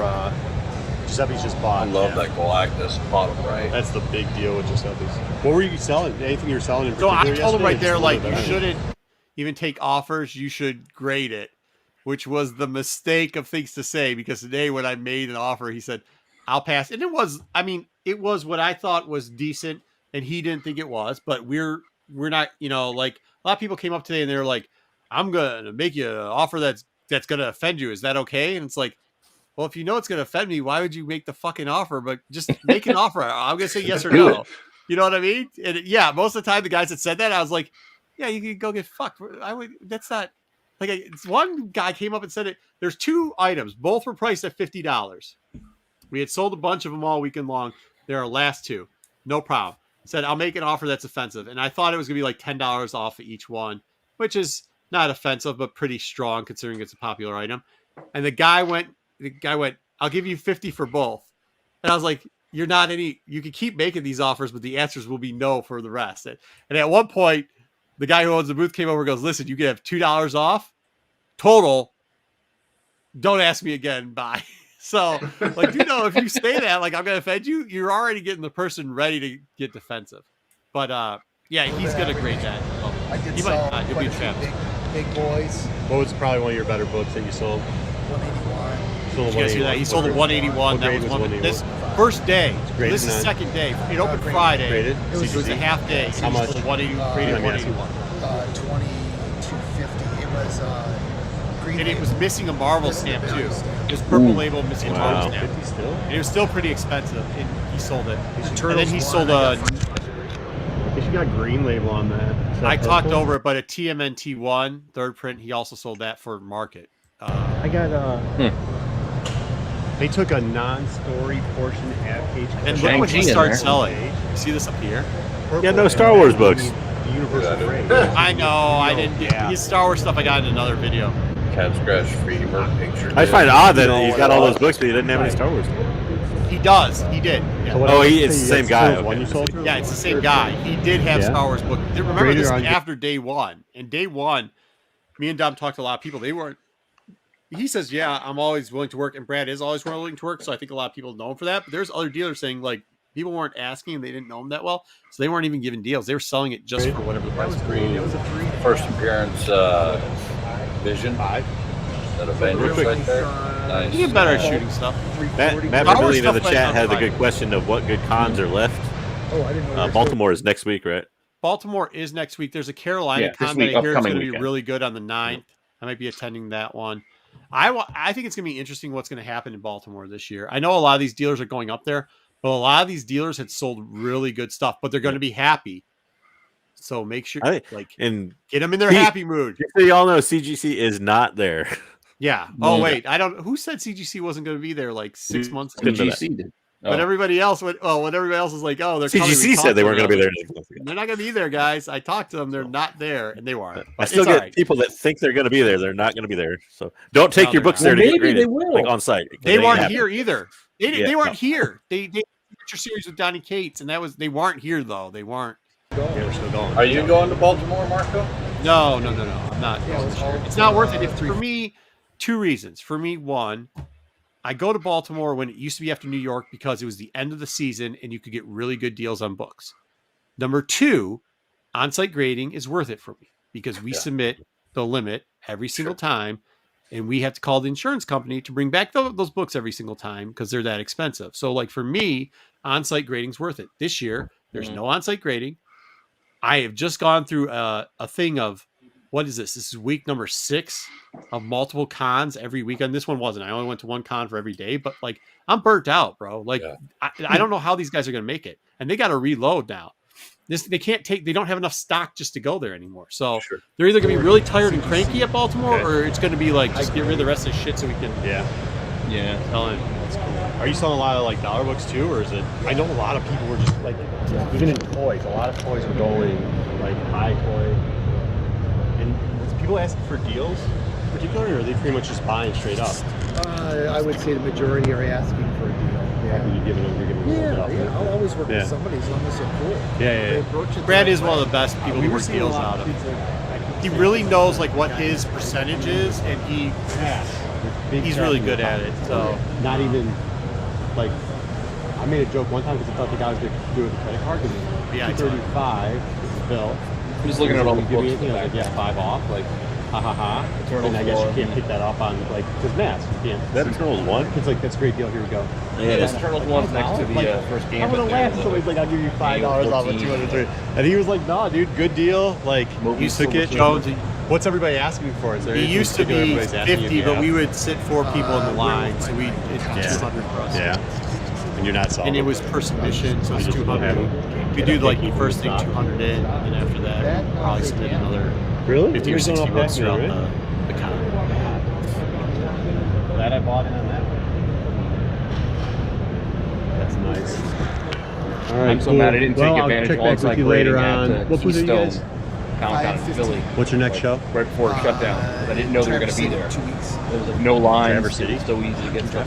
Oh yeah, that Traverse City show. All right, man. If you're in Michigan, when you price out that Bubba, there's also a Lake series that's going on. At least tell me the price so I can not pay you for it and just Google at it again. All right. That's amazing. Congratulations.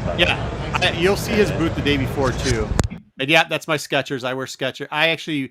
This is something that a lot of people were asking too, because the ground's kind of bad, but I didn't know people didn't know this, but and Dom will attest this. I bring 4 pairs of shoes, and like I change my shoes every couple hours so that I don't hurt but I'm also old as shit. So like, I mean, maybe if you're young, it's not that bad, but for me, I change my shoes out all the time. So I have 4 different pairs of shoes I wear, and I'll change them out throughout the con and stuff like that.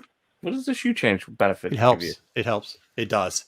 It does, because after a couple of hours on that floor, you feel like you're literally walking on rocks and concrete. Well, I guess so. Yeah. You got to bring 4 pairs of underwear too to swap out to fresh. Are one of those pairs I'm old, dude. I'm not a small cat either. I mean, like, look. I mean, when some of these guys are getting next to, I look a little bit small, but I'm not that small of a cat, bro. Like, you know what I mean? So these muscles ain't cheap. You think like if you had one really good pair of shoes, that would equal the 4 pairs of shoes. No. I got 2 Skechers, 2 Pumas, and then but they all got Nike Air. Like all my Pumas got the Nike Air in it, so it's not bad. Speaking of Jordans, we got somebody coming in. Some people call him the comic book Jesus. We call him the Jordan of Arizona. Hey, Zeus. What's going on, Brian? What's up, guys? How Not you guys much. be? We were just What's up, covering some Brian? comics. So I guess if he's here, I know we're running late, but we're going to be coming up on we got to be cracking some packs. We're going to let you guys decide too which one you want. We're only opening one. You guys are going to be able to decide. Can we find the Boba Fett in one of these two? Because if we can, I think we're going to be okay. But yeah, I think the con overall, anytime dealers are telling me that they don't have outside state dealers or state dealers are telling me there's nothing left in their trucks and they've got open spaces, it was a good con. And even though Brad did make some deals, most of those, like the story I was telling, where the guy he had bought a fig for 260, it was price was 265. I jokingly went, yeah, sure, I'll give you a deal, 260. The guy's like, that's a great deal, and bought it in cash. And I'm like, oh, this is the other thing. Every day there was 8 cash machines there, 8 ATMs. You better have gone to the ATM in the first 3 hours because they were empty after that for the rest. Oh, like of the little mobile guys, like the little. Yep. Every single day there wasn't any cash. There was no cash left in the building. Is it like a garage sale? Does anybody like walk up and ask you like what's in the box and it's your extra shoes? No, I don't leave my shoes inside. I don't leave them inside. I always get. So Dom can attest this because I guess he did too. Like, are you talking about Motor like City? You get everything taken care of. Like if you go with me, you don't go in the regular. We don't wait in lines. You don't wait in a line. You don't do anything. It's a whole different world. You come in through a different door. You have different parking situations. There's no route. Like this isn't like regular con stuff. You don't just. You know what you need to do? Tie the laces together and like drape like the other 3 pairs around your neck. And that way you're totally mobile. Regular people. Okay, I don't know how to do it for regular people. people. Then when you're done with them, you just throw them up on the regular door. I don't know. Okay, enough Sneakerheads are walking up like, bro, I'll give you 150 for a signed pair. Sneakerheads buying Skechers, bro. Buying Skechers. They're not buying Skechers. Hey, those are the 2011 Skechers, man. I need those. Hey, man. Game worn. 50 for a signed pair. I got a Marco signed pair of Skechers. That's something too, and Andy will talk about it. Like I actually had a pen for him. Like the people who want us to sign stuff. Oh, you saw him? Yeah, he's got. Well, look at Comic Man Andy. He's signing a. I'm actually. You can't see me there, but I was helping him by holding a brick so they could film it. Yeah, it's people Shout are out to having Comic Man stuff. Andy. That was one of the coolest things I have ever seen in our content community group. To see him be on the news and then they say YouTube star and then they show a little clip from one of his videos. I was like, oh man, that I'm super jealous of him, but very, very proud to see that. I think we're supposed to shout out somebody. I wish you know what? We are, because the guy that helped him out with that is that was really, really fun. It was really, really fun. Yeah, it was. Yeah, it was cool. He's doing a better job than the anchors. Yeah, he was. Yeah. We had them all lined up. It was really cool. He did a great job. And Andy's a real nice guy. It was good to see him. Really good to meet him. He's great with everybody. Actually, I kept telling him like I'm the worst because like I got a bunch of things going on. So even when I introduce people, I'm like, yo, this is Dom. Yo, this is Andy. And Andy gives you a promo. Whenever Andy introduces you, Andy shoots a promo for you. He's like, this guy here is from this. 80 things here. Greatest show. They're on at this time. They do it like to everybody. He promos everybody. He's great. Hey, real quick, Dom, shout out to you, bro. Your con updates and shit on IG, both NYCC and Motor City, really, really good, dude. Continue that shit. Keep pumping out that content, dude. Thank you, man. Thank you. Yeah. All right. What else do we want to know from the con? You know, Marco, one of the greatest things about Comic Man Andy is dad jokes. They're all over. He is a big fan of dad jokes. I got one for you. Saying. I got one for you. Suspended. What? Go ahead. And you might have heard this one before. Where did Luke get his cybernetic hand? Where did he get his cybernetic hand? The second hand store. Yeah. You're supposed to let him say it. So all right, there we go. What the fuck? Yeah, why stealing my punchline, bro? Dom, were you there when the guy? Were you there when the guy came up to me and did that? Did the dad joke thing behind me? I think, yeah. Guys, it's funny. You guys are funny. But coming up behind me, you guys keep coming up behind me and saying weird stuff. And this one guy comes behind me, says right next to me, and just does a dad joke. And I'm like, was he the guy in the Batman who laughs? Because that would have been perfect. No. Okay, yeah. And that's it too. Also, for you people that dress up in cosplay, don't come up to me and say, when I say, hey man, that's a really cool costume, don't be like, thanks, Marco. And then walk away. It worked, didn't it? Don't know who you are. That actually is pretty cool. That's pretty cool that they did that. You know what? Yeah. No. Did he have a mask on, like an actual mask? Yeah. I'll show you the pic. Yeah, I probably have it here. Hold on. You sure you weren't wearing like, "Hi, my name is Marco," like name tag? No. And I turned around. I said, "What did you say?" And he goes, "I said, thank you, Marco." And I was like, "What did you say?" He goes, "Thank you." I said, "Are you saying something after thank you?" He goes, "Marco." And I go, "You know who I am?" He goes, "Ha ha ha." I go, "Who are you?" Like that. He goes, "I'm the Batman who laughs." And I was like, "Oh, fuck," and he walked away. Just straight walk. He's like, "I'm not breaking character for you." And I started calling everybody. I was like, "Who is it? Who?" So we had the whole con waiting for him to take off the mask so that we could figure out who he was. Wouldn't do it. Didn't break till the end before he was leaving. Then he told me who he was. It's kind of cool. It was cool and creepy at the same time, because it does get kind of creepy. Let me see if I got that. Let me see if I could share that picture, because I know I put it in the chat. I did. Yeah, let me see if I can. How do I? That was a dope I can get it if you want to fill with others. Yeah, go ahead. You get it out of the chat and put it up there. The costume was really cool. Brian, it was creepy as hell. So that was kind of cool. All the stuff, everybody was great there. Once again, and the con was ridiculous. It was really good. And that's good news. So I hope I think every dealer that we talked to that's going to Baltimore did really well in Detroit. So hopefully they'll be really happy in the. You know what's funny? Listen, if you guys follow any of the stuff I do, synchronicity follows me everywhere I go. And I literally just got done 2 minutes before jumping on this show, talking to Phil Lee of Vintage Comics and Toys about how great the energy was from them talking about NYCC, and how I really hope to hear from the guys who went to Motor City Comic Con that energy was there too, and it continued. Don's been to both. He said the energy compared to New York and Detroit, it was not even like Detroit was crazy, and it was like Brian, you know me. You know I love to drink, and I love to go out and entertain every single night. Last night, I couldn't even go out and drink. That's how tired I was, because the con took the energy out of you, because there was so much on the floor, man. It was great. It was so crazy. Everybody was happy. Yeah, there it is. That's guys walking around with a bloody crowbar saying my name, and I was like, "Wait, who are you?" Like, yeah, no, he was. This was taken on the flip phone, so the pictures wasn't the best, but yeah, no, yeah. So it's kind of, it is. He was cool. It was, and everybody was in a good mood. The dealers were, even Bill from Canton, he was in a good mood. It's a good con when he's in a good mood. So, is there anybody selling face masks? Oh, probably.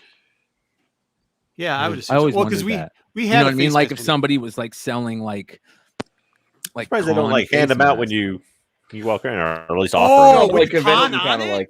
Yeah, that would have been cool. I don't think what I saw? There's a lot of cosplayers. No, that's a good idea. There's a lot of cosplayers that had face masks that matched their cosplay. Costume, yeah. That's cool. Who was it? Was it Harley's or female girl Jokers or whatever? I can't remember. There were some good ones out there though. There were definitely some. Definitely check out Dom, because Dom had him and his brother were all over the place. Oh, so this is what I was going to talk about. So we ended up going in because he's like, "Oh, there's a little misunderstanding with a picture that was being taken in the signing area." So Don came over, and I was like, "Oh, well, I'm going over there. We're going to see what's up." And we decided to go into the SIG area with all the main celebrities. And I usually don't go through those areas, but what's the guy's name that played Gideon? Giancarlo. Yeah, so G. Carlos is over there, and all of a sudden, like, the guy's coming out into the middle of the aisle and just like having a dog do a trick. He's taking shots. He was supposed to go on a pee break. He's like hanging out with everybody. He's supposed to be there signing stuff. Just was the greatest guy ever. These two guys who had the helmets down there. He's like signing them in Grogu green. He was all over the world, girl. Great. And then Ming on the other side, she just was like knockout. And Dom's brother was supposed to get a picture with him, and did she just like stop everything and was like, "Hey, come over here, let's take a better picture." No, and everything? what happened was he was taking a picture of one of the actors, and the security came up to him and said, "Hey, I need that picture," and he was like, "I'm pressed." He goes, "I don't care." So the guy got a little snappy at my brother. So my brother's like, "You know what? Let me go over to the press booth and talk to them." He talked to them, and I can honestly say, yesterday he took pictures of all the actors. He got to see everybody, and he actually got a picture today. He actually a video of a marriage proposal. Yeah, at 11 o'clock at the. That's so cool. He was the only press guy to go in, and I helped him out to do video of this guy getting married. Elijah Wood was actually there to present the ring, and that's cool. It was crazy, and wow. That's cool. Shout out to Elijah Wood. That is dope. Yeah, that's dope, man. He was really cool. He was cool. He was nervous. You had to see him. He was sitting there nervous. Like, did he eyeball had that taken it and gone to Mount Doom, taking the picture? Like, yeah, I'm allowed to do this. Oh, this is another thing. Time handing over the ring. So Obi the Gray, also who's like he's a fan of us. You know, he's a fan of the Darkside crew. He was there. And guy, everybody that sent me the text, like, yes, you're right, Brian. You guys should do this too. If you have to wear a mask at your thing, okay. Next time, I'll take pictures of what I'm wearing with the mask on while I'm on the floor. Because yes, I understand it's hard. This wasn't something that Obi the Gray said, but somebody else had hit me up. A couple of people. Yes, I understand. I look different when I'm on a floor with a mask on and like whatever shirt I'm wearing. It's easier to find me that way, apparently. But he went to those two, and if you aren't following Obi the Gray on IG, make sure you do, because he's been doing some really great art, and they were so supportive. They were like, "Who did this? Because this is awesome." Because he did pictures of both of them and had them sign it. And they're like, "You need to get back and doing more of this because it's really that great." So, those are dope. Yeah, those are dope. They both complimented on him. Everybody was pretty cool. Meatloaf was there. He was cool. He was being Meatloaf. Dino said he got to see Joey Fat One there. Joey Fatone. Yeah. Is that what made his kid cry? Okay. Look, I can laugh about that. He got out of a truck when we first pulled up this morning. He had these crazy flannel pajamas on that he came out of, and he was trying to act cool with these crazy. I'm like, who's this idiot like that? My brother goes, "Oh, it's Joey Fatone." I said, "Oh yeah, Joey Fatone." I'm like, he doesn't look badass with those flannel pajamas on. Who's Joey Fatone, by the way? He was just some fat guy that was hanging out. No, he Joey didn't have the line. Fatone is actually NSYNC. Yeah. I thought it was Backstreet Boys. All right. Yeah. No, Backstreet Boys. Yeah, Backstreet Boys. Yeah. Totally known from all his comic appearances and comic movies and everything. Oh wait, no, he's not in any of that stuff. My big crack wedding. I don't know. I had to help somebody out because there's also some guy. The Stranger Thing, the kid with no teeth was there. Man, teenage girls really love that dude. Yep. I mean, seriously, you could tell Dom. Like we were ushering people. Like, hey, Stranger Things. Stranger Things is still the #1 streaming show. I thought Squid Game took it down. I don't know. He had a huge line. His line. Did it? Oh, maybe he might have. To get autographs were huge, and the same thing with Giancarlo and Ming. They had like the longest lines. Yeah, it was crazy. Floor, so it was definitely crazy, dude. Yeah, it was a good time though. I mean, it was great energy. Big books were being bought. Big books were being sold. Small books were being bought. Like they wiped out. There was that one place, Bell's. They wiped out a whole table, man. Like a table, like a whole area. It wasn't one table. It was like 4 tables together. They wiped out all the tables after the first day. So like, shit, like locusts. It was ridiculous. Yeah, it was ridiculous. All right. So what do we have next? I know Brian's here because he wants to get in on the breaking. Are we doing? Well, I want to ask about the break real quick. I got some questions. So is it series 1 or 2 or 3? It's supposed to be. I think it's 3, isn't it? So it's because it's the Empire. So it's not the first series like the red. No. Empire had 3 series. Had 3 series, I believe. Okay. Yeah. There was a series 1 of 132 and a series 2 of 132, and then there was a weird series 3, I think. That's what I'm asked. That's why I have you on here to figure out. Here, flash it up. I'll make it big. All right, this is what we're going at here. This is what I got. It's got this, and then it says this on the back. This is what I'm interested about. Fan Club Series Pack. So this is what I'm trying to figure it out. Hold on, let me look this up. So there you go. All right. Empire, Star Wars Club, Tops, Attacks. Here, show us the other side. Flip it to the other side. Okay. What is the header card? What's the card count? What does the header card look like? What does the header card mean? The very top, that top thing. Okay, This so is it's like got C3PO and R2. Yep. And then what does right below it look like? Then right below Vader. Vader. Okay, Mhm. C3PO That's and an R2. alt. So I it was thinking looks the like next card because Series it looks like 2. it has a checklist. Series Does it tell you on the checklist? Yeah, it looks like it's Series 2. That's Series 2. Wasn't the borders on the cards different colors? Like that was that color, and you had red. And you Was had, like, Series yellow. 1 though? Wasn't Series 1 the Canadian one, the Ochis or whatever? No, OPG and Tops are they're the same. Same thing. Yeah, Both yeah, series. same thing. Yeah. All right. So are we open? What are we looking for? Anything in this? So Brian? you're looking for any Boba Fett cards, and of course you're looking for the Slave 1 card. You're Okay. looking for the Duel of Fates card. You're looking right, for you gotta some pick really which one. cool Ralph McQuarrie cards. Okay. Is there a Yoda in there too? I mean, Well, there we is know a we got Yoda in there Lando on on the one Dagobah on the that's left. really I don't. cool. Brian's gonna hate me because I don't even wouldn't know how open the Lando one. I'll be honest, man. Yeah, I go wouldn't open the Lando. Lando one. Yeah. All right, chat. Should we open the Lando one or should we not? Which one I'll are be we right back. doing? That's a Lando. or- That's a Like a Lando game. rookie. You're the one with the I think checklist on the front. That's got to be good inside. Yeah, I go with the Checklist. checklist. Keep Lando. Keep Lando in Checklist. in All right, package. we're gonna give chat 2 minutes. You guys decide. Are we opening checklist or Lando? Checklist or Lando are your options. Checklist or Lando? You Yeah, I guys think tell me they're what you also want. looking for that Yoda rookie in that as well. Nice. Yeah, that makes sense. Yeah. Lando, Watch your- Yoda, Boba. Watch there be like 2 checklists in the Yoda or in the Lando pack. I really hope you get a Dengar. Where are we going? Oh yeah, Dengar. I'd Okay, take a what? Dengar. Throwing no Dengar. I'd take Okay, any what are we looking for here, guys? of the bodyguard. Checklist, everybody. Checklist. I think we're doing Bounty checklist, right? Checklist. Yeah, You're also looking All for the votes so far is IG. checklist. Okay, we're doing open I'm both. with Not Ronnie. opening both. Open Ronnie both. took the easy both. I'm with We're not Ronnie. opening both. Open both. We're not. Here's why I wouldn't open the Lando, because that Lando is one of his obviously first cards, and it's showing the pack is worth more already right off the bat. Yeah, it's kind of fun. How much do you think one of those packs are worth there, Brian?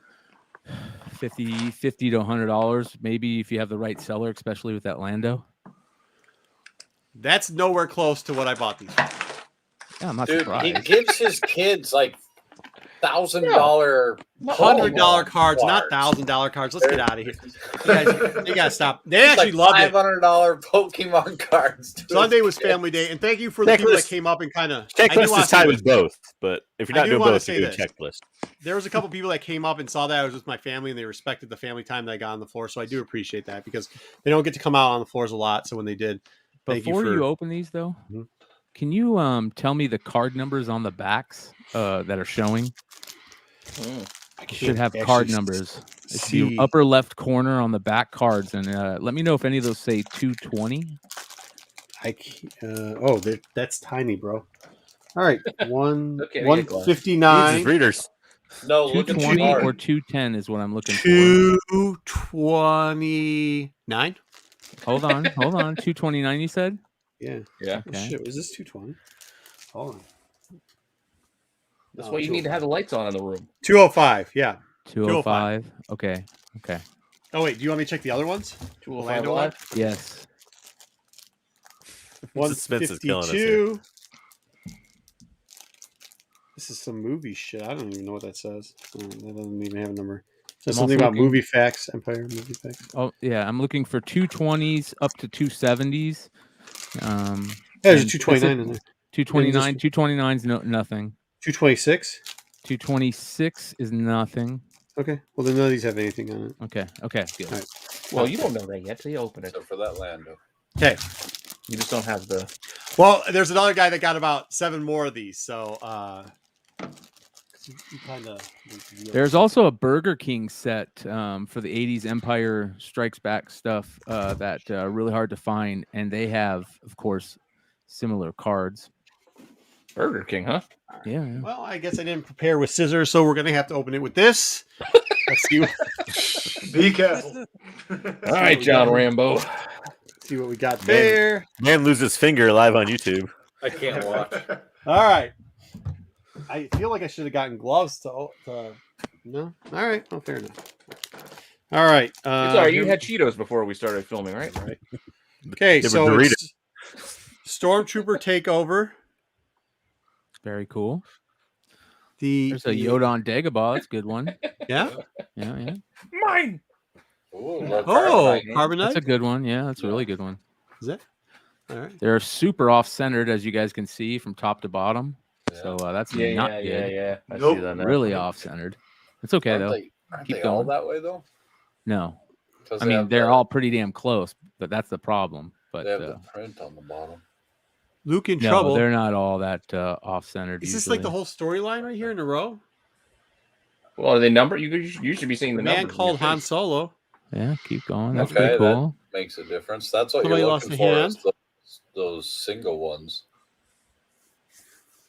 That's the Deadly back device. tank. Oh, that's them dropping him in. Yeah. He's Boba Fett's right there. You know that, right? Yeah. That's one of the Boba Fett cards. So any Boba Fett card, you pull him out. Okay, pull that one out. Okay, but you're looking for certain ones, and I'll tell you if you get them. Are we looking for Raise the Ships? That seems like a solid card. No. Raise the roof. Oh wait, no.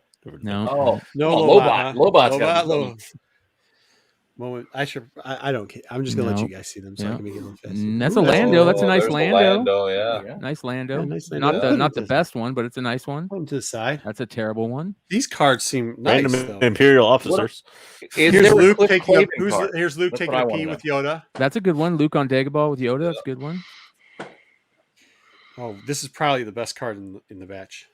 Battlecode droid. Oh yeah, there we go. Now we're talking. All right, so that's that. He was on the list of top 16 droids. So if we get a good Boba Fett, are we giving it away tonight to a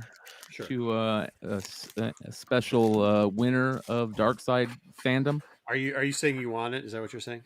No, I'm saying are we giving it away? Hey, is that the rookie?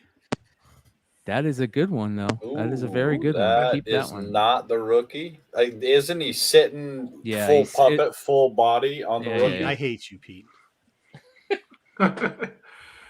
Dengar! Nice. I like it. Hoth movie reel. Another movie reel. You're looking for Slave 1 on here. Slave 1 is available in this series, which is a big card right now. That's a nice Chewie. There you go. Another nice Lando. There you go. Nice Lando. Oh, Han and Lando. Yeah, another Han and Lando. That Lando you just pulled was a nice one, man. This one back here, yeah, with him and Lobot in it. Yeah. The camera one. Yeah, the portrait style card. Yeah, beautiful. Oh, yeah. Hold on, put that back up. Let me see the centering. Okay, I will that try to one looks really good. Looks really nicely centered. Okay, there we go. Oh yeah, man. Yeah, that's not too bad. Yeah, that is nice. Very nice. Good. Very nice. All right. Oh, I just threw that into some water. Is that bad if you throw cards into water? I'm just kidding. Wait, is he getting a medal? He doesn't get a medal. No, she's just scratches his neck. Scratching his neck. Wookiees like that. Yes, really? Yeah, this is kind of interesting that they put this in the cards. Yeah. The director directing Luke. That's pretty cool. Considering that was the best directed Star Wars movie by far. Yep. Oh, by the way, just to take Jedi off. Why is there no speeder in space? Yeah, why is that a snow speeder in space? Star Wars. Well, they just took it like this. They were just on the ground looking up. That's a nice card. That's a cool looking card. Looks nicely centered. Those portrait cards like that always do well. All right. I forgot this, and I'm just. I was gonna make that joke, Sticks Boy, but I didn't want to. General Leia. Dusty Baker's one. Yeah, that is Chewie's phone. Yo, I always get uncomfortable when C-3PO puts his hand on top of R2's head, like he's gonna cut it. We already got this twice. Push him into something. Whatever. That he doesn't want to do. No, that's a nice. That's a different Death Star. Look at that R2. That R2's got to be a banger. That would be a cool R2 to get autographed. That's Star Destroyer. This is Executioner 2. It's the same one. It's obvious. It's the Executioner. This would be awesome to get autographed. Straight fire. Yeah, I would. It's a banger. There was something that was very interesting because I did go through a Star Wars booth and I just didn't have time. Maybe we'll go through it on next week's. Because somebody brought this up here about the Slave 1 on the original box of Slave 1. Once again, people, you do know they say right under Slave 1, Boba Fett Starship. That's what it's like on the original box of the original toy. Just to fill you back in again. I know Jedi's not here so he can have a heart attack, but I will say that's always what it's been called. So unfortunately, I don't think this is series 2. So series 2, doesn't, I don't believe has the rookie card of Boba Fett as they call it, but it does have a very good Boba Fett card. Cool. Yeah. Dang. Well, that stinks that it doesn't have the rookie, but still has got some good stuff. Yeah. As I think Stick said, there's Bobas in this too. By the way, I'm kind of hoping for an anything I know with card. Boba is a good card in Empire. If you get an I know card, I want it. For what? Yeah, I love you. I know. So this is. I know. Yeah, that's a big cutting card. open the. Wait, what? Oh, sorry. Han. That's a nice Han. I hated Hoth. Yeah. What? As a kid, I hated it. Oh, Hoth was the best. Hate Hoth. Boring. Well, every time it snowed, I wanted to go outside and pretend it was Hoth. Yeah. Ooh, that's a good look. I like that. Like the rebel soldiers that built a trench in the snow for no reason because it's a space battle, and apparently trench warfare is still a thing. Oh yeah. The Walker. Leia. Oh, he's going to go fight himself and Darth Vader. And we do have this. That guy's in the trench. Hey, Is that, was that Zoom in on Lobot. was that Norm? that's it. What, Luke? This is actually Luke. You ever wonder if Norm in the trench? Yeah, right there. No. Oh, is it Luke? You ever wonder if Lobot's like jamming to some tunes on that thing? Yeah, right. Is he in the background? He is. He's in the background. Someone needs to. That's edit, a big card. That's a big card. A Beats B on Lobot's right on his ear, from Beats head. We only got like 2 more. What is that? Skull candy or something. Han Solo. The Han Solo rescuing. Sorry, Han Solo rescuing. Yeah. This is just show him cutting the that was a good one. Tauntaun death scene. Working against time. Okay, that's a terrible card. Mine. Chewbacca's head in there. 1 card left. Banger. Leia. Whoa. Yeah, it's a good Leia card. All right. Well, that's what we got out of that pack. Isn't that the scene that Pete wanted though? It's not the words. It's the scene, but it's the scene. It's the scene, but it's not the line. It is not the words, Nick. It is not the words. All right, so that's what we got out of that. Unfortunately, You got some Boba Fett cards. That's not bad, dude. We You got got, a I think, handful. 3 Boba Fett cards. I'm gonna have to go back by because I didn't do it. This is some of them that I pulled aside, but I didn't pull them all down. I know you pulled the Lando. I did this one, Couple Landos. and then I did. You got a really good one of the bounty hunters all standing behind Vader, right? I did, but I didn't pull that one out, so I'm gonna have to go back through and pull that one out. It's not that many cards. Not bad. No, it wasn't bad. Nice. It's fun. I see why you guys like to do that stuff. It's kind of you fun. never know what you're By gonna the way, we actually are going to have more card breaking, I think, next week. Because JJ, what do you have? Got me some 2018 Galaxy. Here, hold on. I'm gonna make that it again. That big hit screen. well Look at last that. time. What do you got there? There you go. Well, Hobby Box. Is there any autos in those?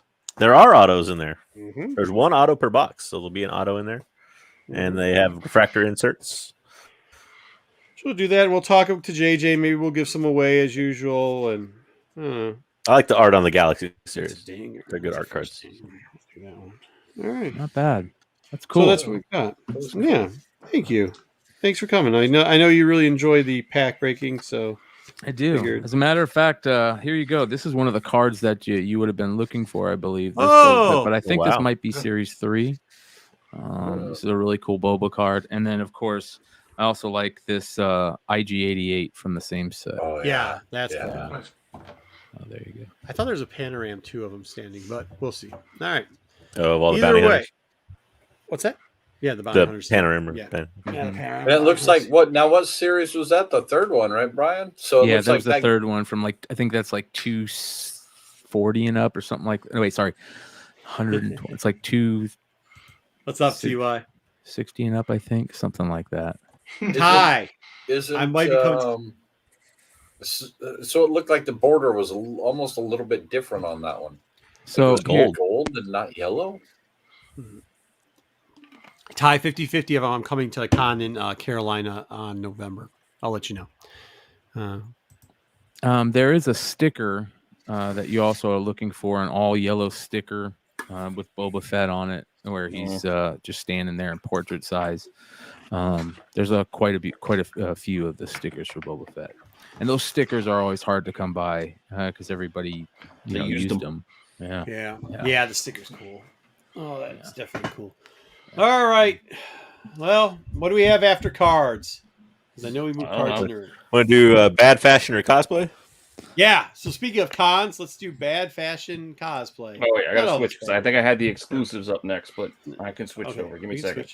Make sure. Guys, I'm gonna go head out, and I want to say thank you for having me on. I'd love to come on more often. So anytime you guys got anything cool going on, let me know. And, we have cool stuff going on every week, but absolutely.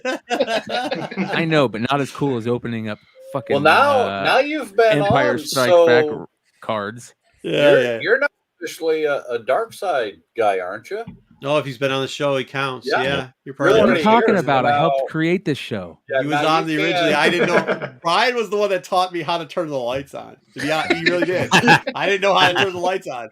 Brian's the guy that helped me turn the lights on. Yeah. I do want to say before I go, though, if anybody out there that's watching is going to be in Baltimore, stop by, say hello. Love to meet you in person, and maybe buy you guys a drink if you guys are going to be out. So that being said, thanks, guys, and continue killing it. And I'll talk to you guys later. Cool. Thanks a lot. Take it easy, bud. Right. Take it easy, bro. See you, B.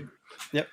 All right. So there you go. Make sure that if you're in Baltimore, make sure you put it on the black card. Make sure they're buying you drinks. If they don't, text me. And I will tell them to pay. We'll give them hell for it. Yeah. So, I'll just give them their credit card number. Why not? Dude, I kind of want to go too, but I can't. I got the son's birthday next week. You know, I mean, open bar. They're paying for an open bar. Is that what I heard? No. Yeah, open bar, guys. Not that far from me. Did you just hear that? Tails, not Darkside. Darkside's not paying for a bar. Flip side says they're paying for a bar. You see those guys over there? You tell them that they're paying for an open bar. So yep. Yeah, I hope you guys all have fun out there. Cons are fun. Just like that, JJ is not welcome back on the channel ever again. Well, Darkside syndicated, so it'll still go no matter what. So you get both sides of it. There's always a place on Rennavision. Yeah, there's always a place on Rennavision. Anyways, that was nice. It was good to have Brian on. I know he wants to be on more often, but he's a busy man too. So here we go. We got Star Wars fashion show cosplay. I got to say, Dom, I don't know about you, but I thought we had the 501st there. They came in smoking. The 501st was killing it. Check out Don's IG because I know he's got tons of pictures of the 501st on there. Mm. But like just overall, the cosplay, like I kept saying, what's going on? And people were like, we've been locked up for 16 months, bro. We're just working the cosplay. Oh, yeah. So, all right, what do we got, JJ? So, quick explainer. We're going to play it game style. And people can guess for each number whether they think it's a fashion show piece or a cosplay piece. All right. And so I had to pick and choose a little bit so it wasn't so obvious. So a lot of the cosplay is real good cosplay, and a lot of the fashion show stuff, while somewhat obvious, is just fun to watch them fail at doing Star Wars fashion. So, so we'll go through it. First one. All right, let's go. Here we go. All right. So number one on the left, what do you think? Fashion show or cosplay? Yeah. Is that a Star Wars? Yeah. I mean, that's a mask? That's Hannibal Lecter's mask. I don't know why Hannibal Lecter's mask, but that is at a Star Wars fashion show. Or fashion show. Right. The handle hit. That's like the dead giveaway. You got the That's at Celebration on the right. Yep. That's like actually at a Celebration. Which celebration is that from? I believe that one was 2015 when I looked it up. Let me see. I have the answer. All right. Up next. Okay. So next. All right, so number 3. Dude, what the fuck is number 4? Well, don't worry, skip it. I'll get to number 4. We're on number 3 first. Number 3 is that's a cosplay.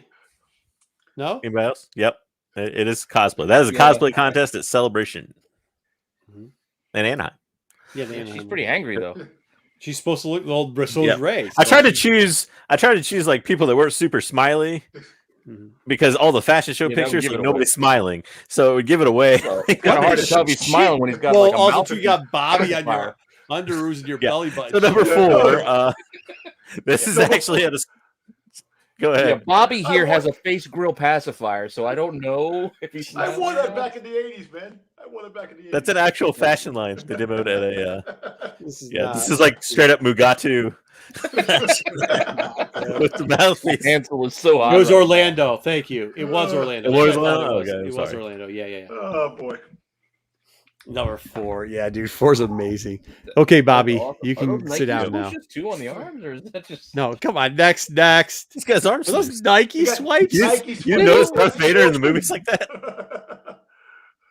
Okay, number 5. Who doesn't want a BB-8 dress? Okay, now this is no. That's what's her name stuff. That's Ashley Eckstein's. It is Ashley Eckstein's fashion line. Yep. Well, who killed Queen Amidala? Because somebody snapped her goddamn neck. No, dude. Ask Dom about Queen. Dude, there was an 8-foot tall Queen Amidala at Archon. What do you think on number 6? Like, is that dude, right? What? Fashion show or cosplay? Fashion show or cosplay for number 6? That's gotta be fashion show. I mean, I know the other one's actually line. That is both fashion. That is. It is a bit of a trick question on that one. That is actually a fashion show, but it's a fashion show of the dress designers that did the costumes for Phantom Menace. Okay. Oh, nice. I thought it was a crossover with The Ring because the way her head is tilted. Dom, how tall was that? Pat? She was that guy. Or I'm sorry, but I think he was 6'5". Or yeah, he was like 6'5". Which guy? He was definitely taller than Big Legs. I'll tell you that much. And he's Padme. And he was nice. Padme. Huh? Padme, yeah, whatever. I mean, he was nice. Everybody's taking pictures with him too. I mean, I don't know. I don't think everybody knew that it was a dude they're taking pictures with, but it was because I felt bad because I turned to Dom. I was like, I'm trying to be nice. I just what do I do? I was like, all right, bro, thanks. And I was like, dang, that was a dude, right? Like, not. And then I shouldn't have said. I don't know what. Should have said bro, but well. Yeah, but I say bro to everybody. So she didn't correct me, so I don't know. Yeah, see, he was there, towering. Just every bit of it's like 6'5", like Jesus Christ. Yeah, no doubt. I had to look up. I was like, holy shit. I was like, I was looking up and I was like, damn, bro. And when I first spotted him, I was like this. Padme turns around. Can I take a picture? Click. Yeah, sorry, I'm not moving to the next one. I'm just looking at the he posed. Yeah, it was good. He did a great job. I mean, he was on point. All right, what's up next? Number 7. That's a strip club with Stan Lee, right? Oh, she was in. He's in a strip club, right? That's he's in a strip club, right? I'll give you a hint. That's a professional model. Yeah, I can't remember her name. She was like on Big Brother or something, or Celebrity. It's like Survivor, or I don't remember. Who? That's you're the not broad with Stan Lee. I know who she is. If you're at some little contest show, it's Adrienne Curry. She's a professional model. And wasn't she with one of the Brady's? Yep. See, she had some crappy reality show where she was married to. So she's cosplay. And that is correct. Yes. That is cosplay. She's a cosplayer, and she would go every San Diego Comic Con. She would go. I don't know if she still does it, but she would go dressed up as a different character. And obviously, Slave Leia at this one. Happy for some of his life. Yeah. All right.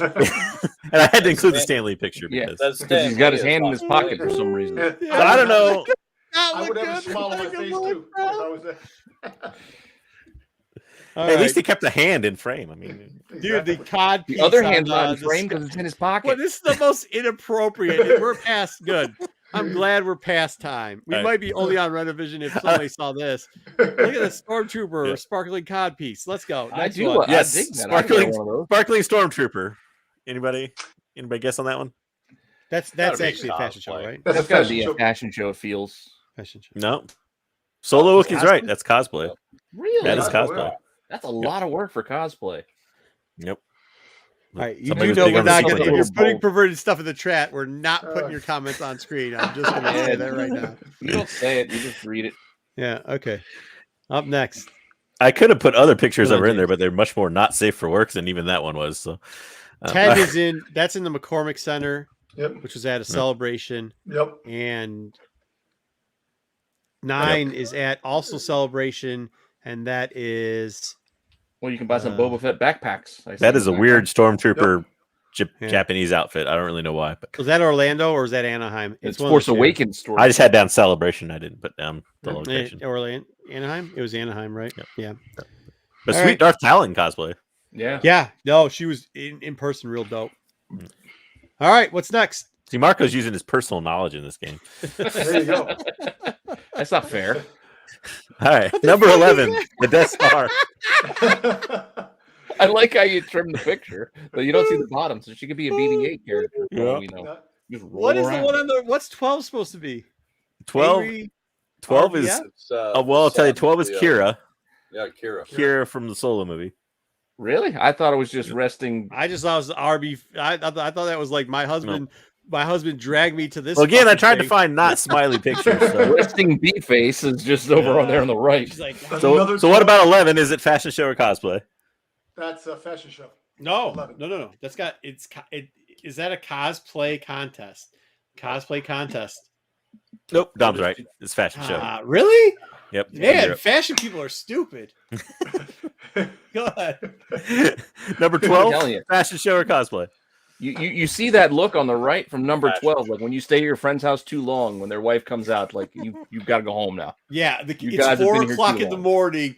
The kids are about to wake up. Go Your home. friends got to go. You guys are too loud. Go Yeah. home. Oh, I That's just the, bought a new toy. That's the preview of Agatha Harkness. Oh yeah, there you go. It was Agatha all along. If you bought another toy, it's like another one. Yeah. It was By the way, cosplay. Dom's wife's a sweetheart too. By the way, he definitely he married up. Let's put it that way. Thank you. I appreciate that, man. Thank you. Thank you. Hey, so did I. He met my wife. And hey, listen, I ain't lying. Out of your weight class. Well, look, all I know is that with her, I would have been down and out without her. I can tell you, Yeah. she's a good woman. She's a good one. Cool. All right, what do we Thank got you. here? 13 and 14. What the fuck? 13, What? Ahsoka. Come on, that's some bullshit. Because that's at Motor City. You can't be doing that at Motor City, bro. You talking about 14? Yes. That's clearly fashion show. Yeah, come on. That's clearly fashion show. Clearly. 14. Cobra Commander Vader. Isn't that Motor City? That's Motor City, dude. I think that was a Motor City. Yeah. Yeah, Skeletor Vader too. That's crazy. So that is cosplay. What about 13? Anybody got any guesses? That On actually Cosplay. cosplay. Pretty damn It is good cosplay. cosplay. That's not Very bad. good cosplay, but it is Really That's good it is cosplay. That is Yep. like On point. nicely done. Or it's Yeah, an a lot of these were opening kind of, of the big dollar cosplay contests they have at Celebration and stuff. For what these were. Yeah. Some of them. I actually see something like this opening up on Pornhub. The Star Wars porn. Oh, There is one. Jesus. Hopefully you don't All accidentally right, pull any next pictures up. from All right, that. do we have any more? That's it. That's the end. All right, 14 all right. was the last one.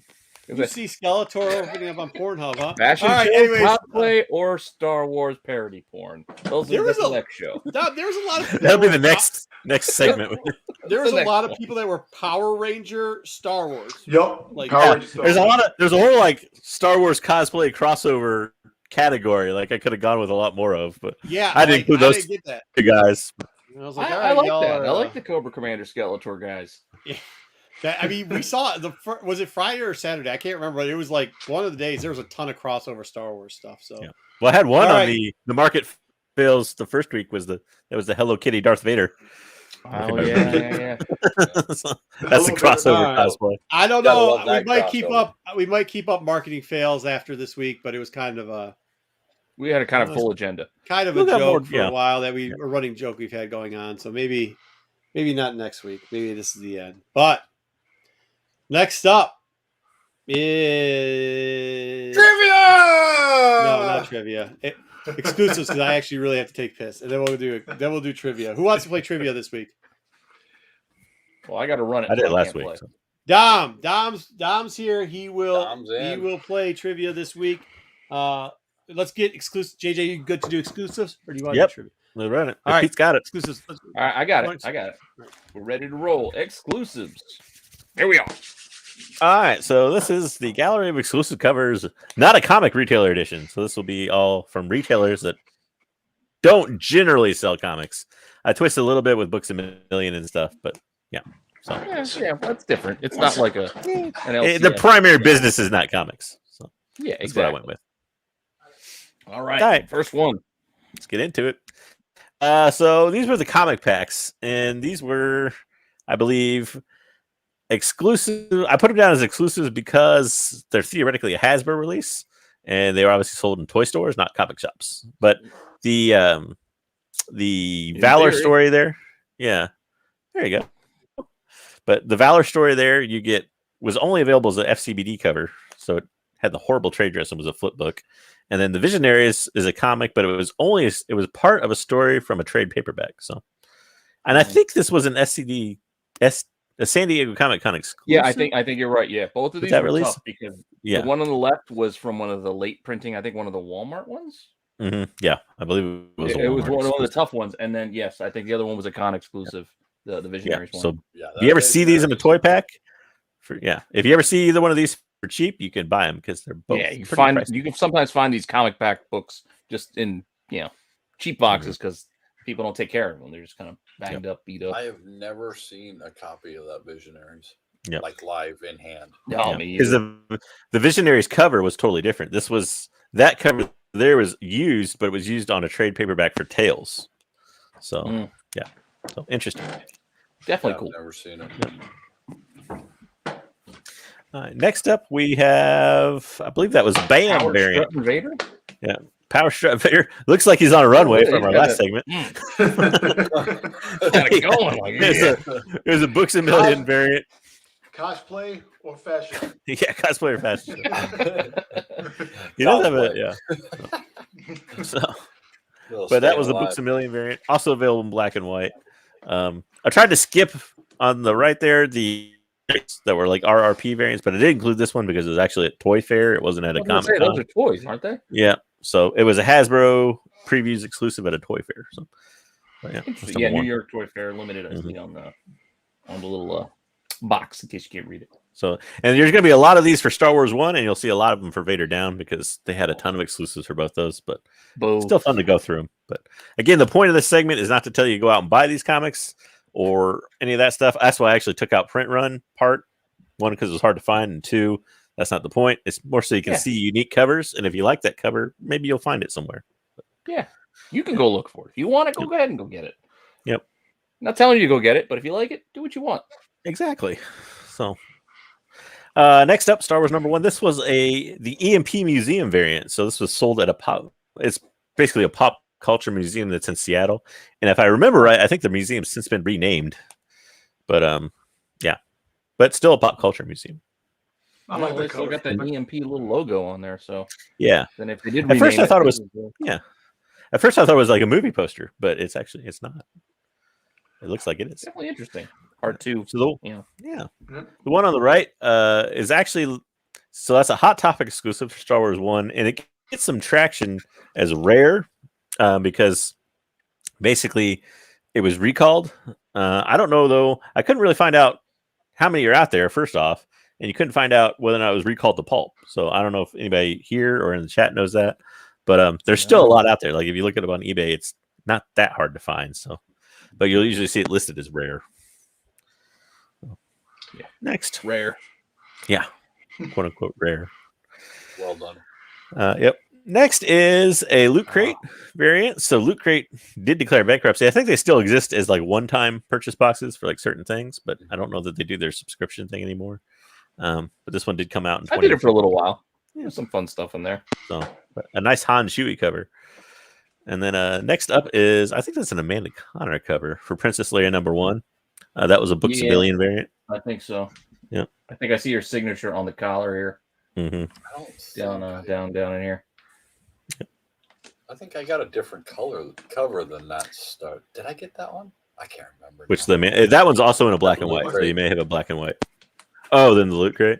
There's Loot Crates for other ones too. Yeah. Loot Crate did a couple of. I got several of them. All right, moving on. Trading card. Yeah, so this one was the trading card Topps cover, and I know it was sold at San Diego Comic Con as an exclusive. I couldn't figure out whether or not it was Topps that was selling them or someone else. So I don't know. You'll have to go from there. But it's an interesting Lando trading card cover. Yeah, so. I've not seen that one. Yeah. Actually, we did. Marco just pulled it.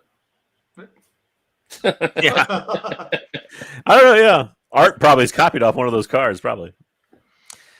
This one you may have seen on Pete's Chasing Ghosts segment at one point. On the right there, the Dr. Aphra Neff box variant. So that was a clothing company that specialized in hats, beanies, hats, and stuff. Yeah, so, I was saying snowboarding or something because I wasn't sure when I was doing it. Yeah. So they put out a certain number of those boxes, and really hard to find. You see them listed; they'll be in the triple digits for sure if the person knows what they're selling. So super tough. And it's David Nakayama, which I'm a fan of. Yep. Yeah, I dig his art. Next up, Han Solo #1. This one was via the Scholastic Book Club, or Reading Club, as they called it. Yeah, so I think it's Bocelli, if I remember right. I should have written down the artist better, but is this ugliest exclusive covers that we're doing this week? Which one is this? Harsh. Come on, tough, bro. Speaking of ugly cover, the C-3PO special #1. That one I kind of cheated on. It's an Entertainment Earth exclusive. I do know they sell comics, I think, but it's still. Do they? I think they do. No, they do more toys. I buy toys from them all the time. Yeah, but definitely toys.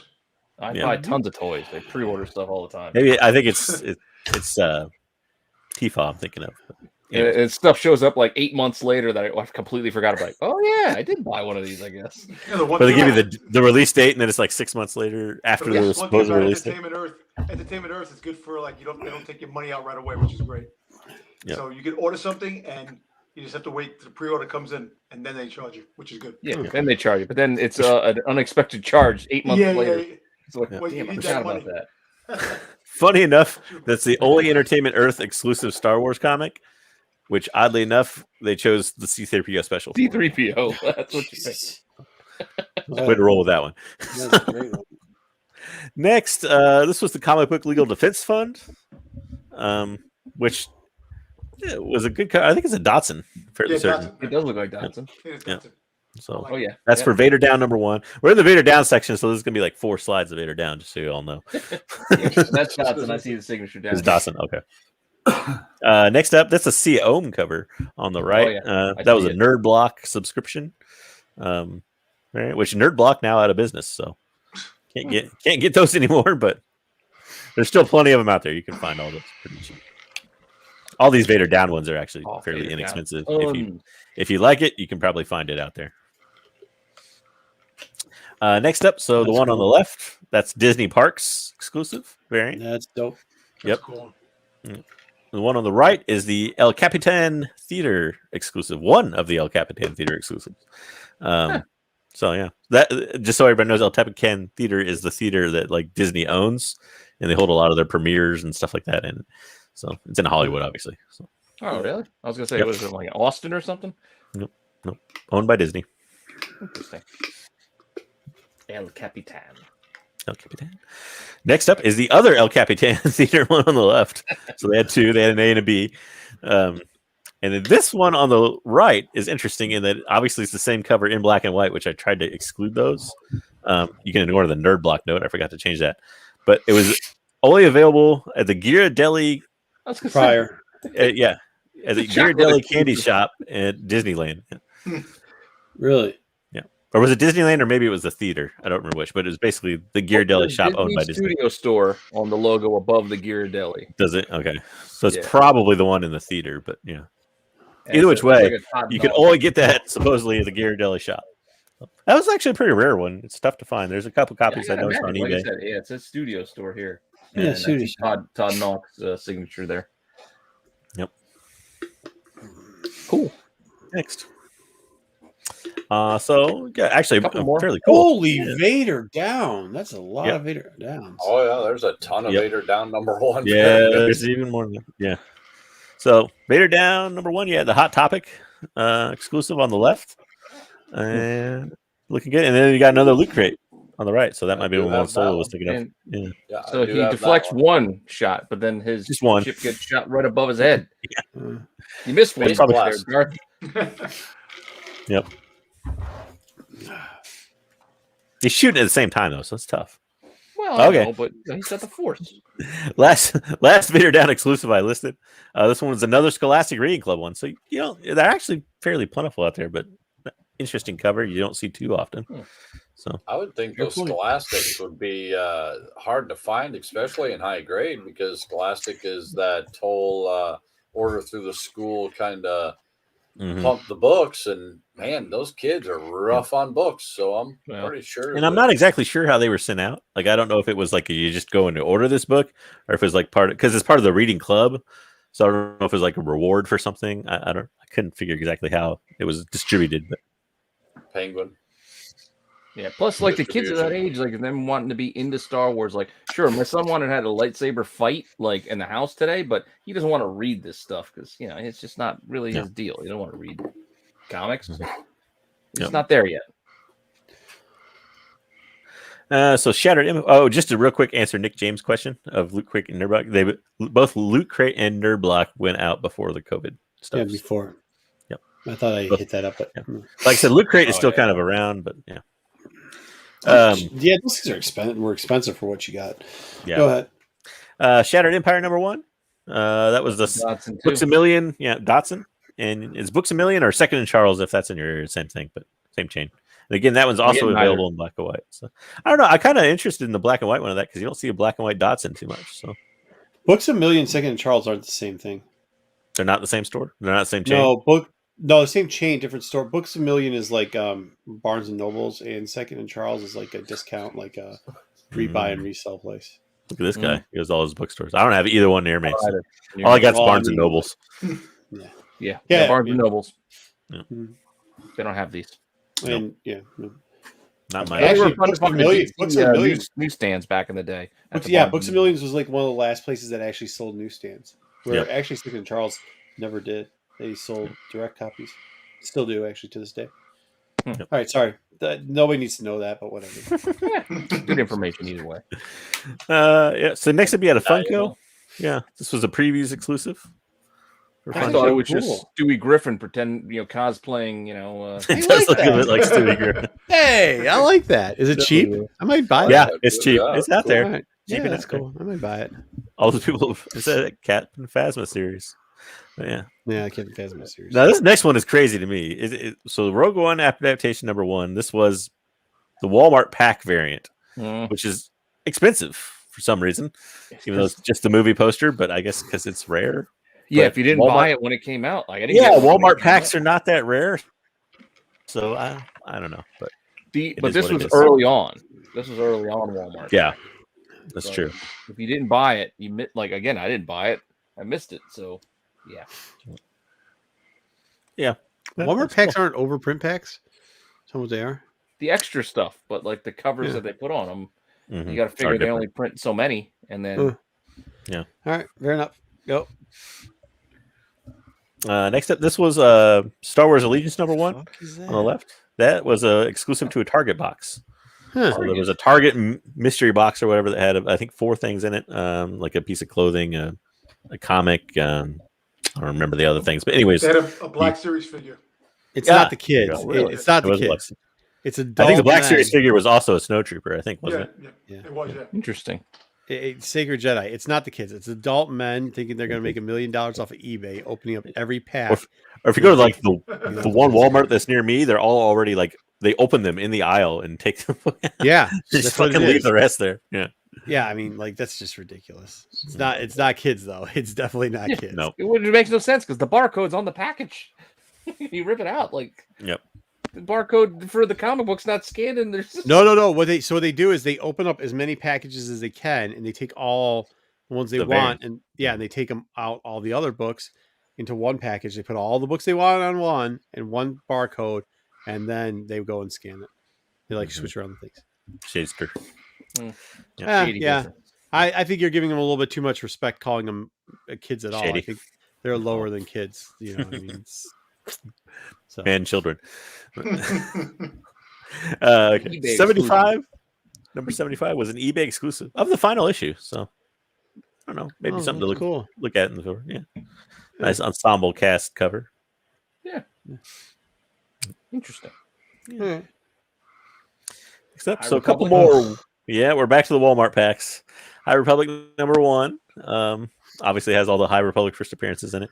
And High Republic #3, which I still say looks like an NWA album cover. It does. It does. I agree. Totally does. Or holes. Or the cover for holes. Yeah, it does look a bit like holes. Straight out of Coruscant. Yeah, that's right. All right, up next. So last one. Just included a couple as a bonus. So this Darth Vader special number 1, I actually found out about it like 6 months or so ago. You guys helped me with it in the chat, but apparently it's a special edition of the first 2 issues of Vader 1, and it was always sold at $5 below, at least originally. So yeah, they also did one for Star Wars number 1, I think. Yeah, they did. It's true. And then on the right, you probably see these floating around every often, but it's really tough to find them in good condition. Yeah. There was a whole mini series. Yeah, there was a whole mini series of these mini comics. Yeah. So, and they were available as a 1 through 4 series, all linked in a story, but they were basically Toys R Us exclusives back in the day. I don't know these, but I like mini comics. I like grabbing them when I see them. Dude, at the con, there was somebody dressed as Jeffrey, and there's a handler. It was a Toys R Us employee. Yeah. Why didn't know if you had underwear saying like "Bring back Toys R Us" or something? And then they had somebody who had like she had the full Toys R Us like worker garb shit going on, dude. It was funny. The $5 below was sold separately.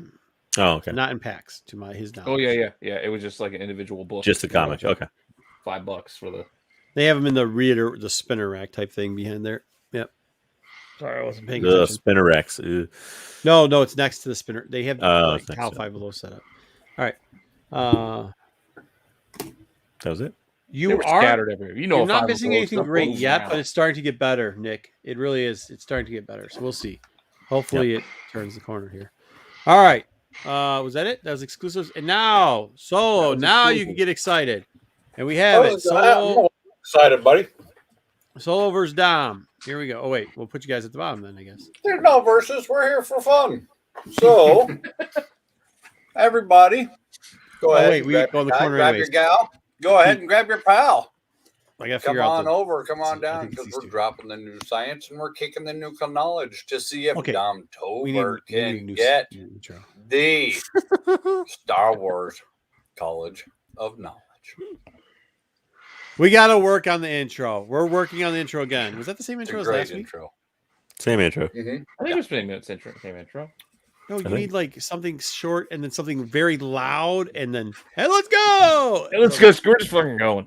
All right. All right. This is interesting. You ready, Dom? Ready. Okay. Now, wait, time out. Everybody knows he gets 2 saves. Yes. He can either go to the panel, which this is what you do. You see what I write down and you don't listen to what I say like I did last week. But then you can go to the chat. All right. Let me get my piece of paper. You got this. I think this will help the chat catch up with this first question. They can read it and we'll hear it. Yep. All right, let's go. Go ahead. Read. Who's reading? I am reading. I think Solo reading. Yes. Good, Solo.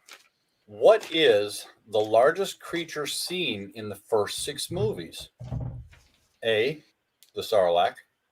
B, space slug. C, crate dragon. B, final answer. All righty. Give the answer, Pete. B, good job. space Correct, slug. Good call on that one. Go. Next. How many kilometers is the first Death Star? A, 120. B, 1,200. C, 12,000. Hey, nobody uses metric, bitch. We won the war. Is that circumference or like straight across? Yeah, I don't know how you like. This is a trick question. What is all the questions in this thing based on measurements? It's the biggest. Sheep. The thing is, remember, you have two. You have two things. You either wait, Nick Jones, where are you from? Nick Jones, you can use the guys or the chat. I'm gonna go with you guys. I know this, but I just can't get it because my mathematical skills right now. But realize when you say you're going to go with these guys, you're going with just Marco and JJ because I've seen the answer, so I can't help you. And Solo wrote the question, so he can't help you. All right, guys. What do you think? I'm debating right now. I want to know where Nick James is located. Is he overseas or is he here? This is what I want. I think C would be too big. Yeah, I agree. She said. I agree with that. I mean, because that's like the size of like freaking I don't know the sun or some nonsense. But that you gotta remember The Death Star is supposed to be like a moon, right? It is the size of a moon. So I think it's 120 also. I think it's A, right? You think it's 120? I think it's 120. I gotta say, 120 seems small though. Yeah. I gotta go B. I gotta go B. I'm going B. Well, also think about it. I know kilometers might throw you off, but how many kilometers is a mile? Smaller than a mile. It's only a little smaller than a mile. Really? So I thought like a mile was like 2 kilometers. Is that not right? Or roughly? I'm going with A. You think it's like 200 Scotland, bro? A seems like the size of a state. Scotland. Hey, you want to know why? Because metrics. That's why. Metrics. You know what? Yeah, where's it? Who said they were? I'm gonna go Nick's in Scotland. What does Nick James say? It's Dom's call. It's up to him. A. I'm going with A. I'm gonna go with B. Yeah. You know why? Wait, oh, you're going with B. Wait, he said B. Before the answer comes up, I'm just thinking because the Death Star is the size of a moon, like they're saying, and it's smaller than the sun because the sun is definitely bigger than the moon. So I gotta go with B. But this is the problem with it. This is why, because he didn't say the full circumference. He just might have said like what's crossing it. We don't know. This is a trick. Well, it's got to be. Yeah, he didn't actually tell us what we're measuring here. I know. So is it 120 kilometers square? Is it the radius? The radius cubed? Yeah, I'm thinking if we're cubing this, it can't be 1,200. Because if you cube it, that's like the planet. I mean, then we're talking huge. The size. That's what my mind's going. Okay, he guessed B. Let him go. Yeah, is it? He guessed B, right? And the answer is that's the guess. The guess answer is B. this is the worst question of all time. Incorrect. Oh, hey, that seems small. I was at dinner with you. I said, just go with the sheet. Go with the sheet. But you know what? Listen, go with the sheet. I know. I can't save you guys. All right, it's all right. The same thing happened to JJ. That was a tough question. Somebody look up how big the moon is because that seems small.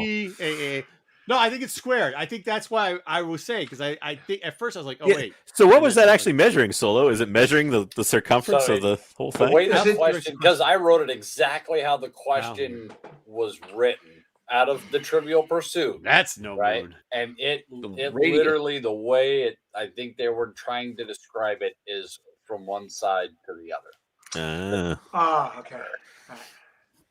Because it never says circumference. There's no so way I can only 120. No. assume The moon is side. bigger than 120 kilometers from one side to the other. That's what I'm saying. It's small. That's small. But I guess that's why it's no moon. I guess diameter. A moon. Yeah, it's got to be squared. It's got to be the diameter. Yeah. So all right. Okay.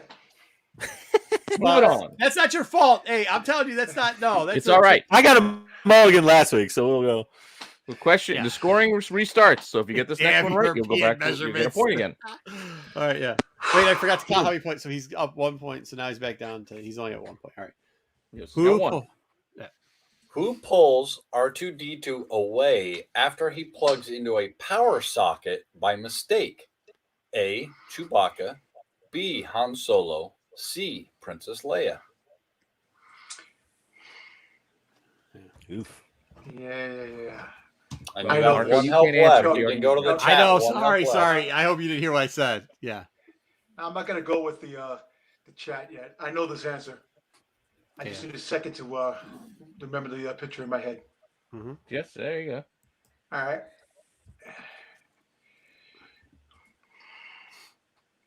Minus 75 miles. You know what? A, because it wasn't Han Solo. I know Princess Leia didn't do it. I know Chewie was right there, next to, if I'm not mistaken, C-3PO, and he pulled him away. I think it's Chewie. Chewie is your final answer. Final answer? I think it's Chewie. Correct. Hey. Tom's got it. He's got it. Wasn't Chewie in the ATS? Where are we talking about? Was it in the armor part? Where are we talking about? No, that's not in Jedi. That's in... He got hit in Jedi too when he was trying to open the blast faster doors. He got shot in, Is that what we were talking about? No. This was... There's one when he sticks into the power socket, and that, I believe, is in Empire? Yeah, I think it might have been Empire. And he gets all shot. He stuck into both of them. One was to open up the door, the other one has to pull it up. All right, good job. He's up, so he's to 2 points. All right. Next What would think a droid would know the difference? Like, wouldn't necessarily need to be pulled away. So that's 2 points. Dom's got 2. Question 4. Yeah, Leia pulls him away when he gets shot. Who's known as Echo 7 while on Hoth patrol? A. Luke Skywalker. B. Zev Seneska. And C. Han Solo. I feel like this is a trick question. Yeah, Luke has been out in the snow, and I know Han is talking to, I believe, Zeb. When I'll see you in hell. I'll see you in hell. Yep. No, it's not Luke. I know it's not Luke.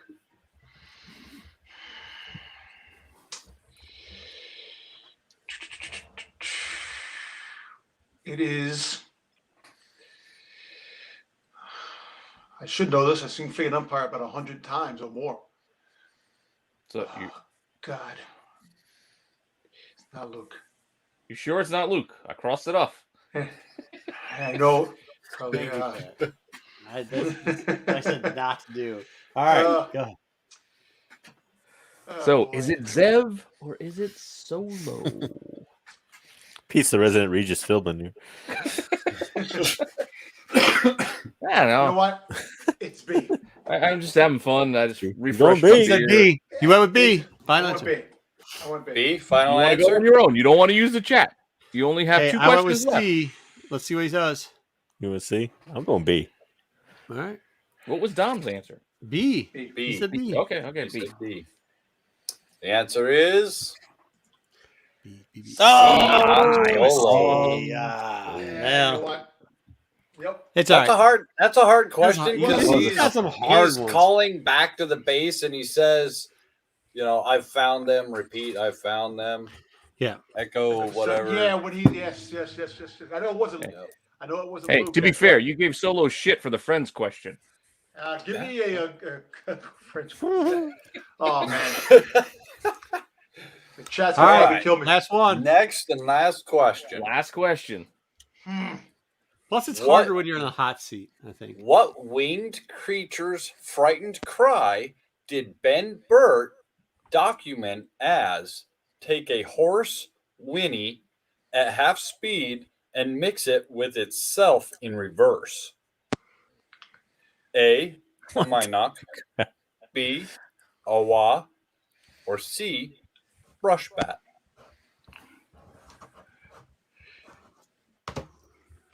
Hey, here, Minok. Sing it. He didn't even use Final it. answer. Nah. Correct. There you go. Minok. There you go. Good job, Dom. Those were some Yeah. tough questions. Yeah, it was the breaks. It's the breaks. So you didn't get to stack scores because you Yeah. got questions right, but you You got didn't the stack same amount them. right. You just didn't get the stacking of the scores. Or you got one left. All right. Good job, though. You did That was good. tough, though. It's tough. Well, I think that That's tougher than last A week. little tougher. Yeah, it was tougher than last week. And the Death Star one, I think maybe we need to start reviewing. We need executive. Maybe we need to review these Always wanna questions. review. You're not cheating, Marco. It's not cheating. Wait, you dude. don't I tell me actually the got answer, but I was the one who got the answer right. I'm just telling you, like, Yeah. because I thought about it as diameter instead of like the thing. But that's I'm gonna look. Well, I'm gonna look that's- that up that's- now. I'm gonna see if that's right. That's part of why I tossed that in there, and that's straight out of Trivial Pursuit, guys.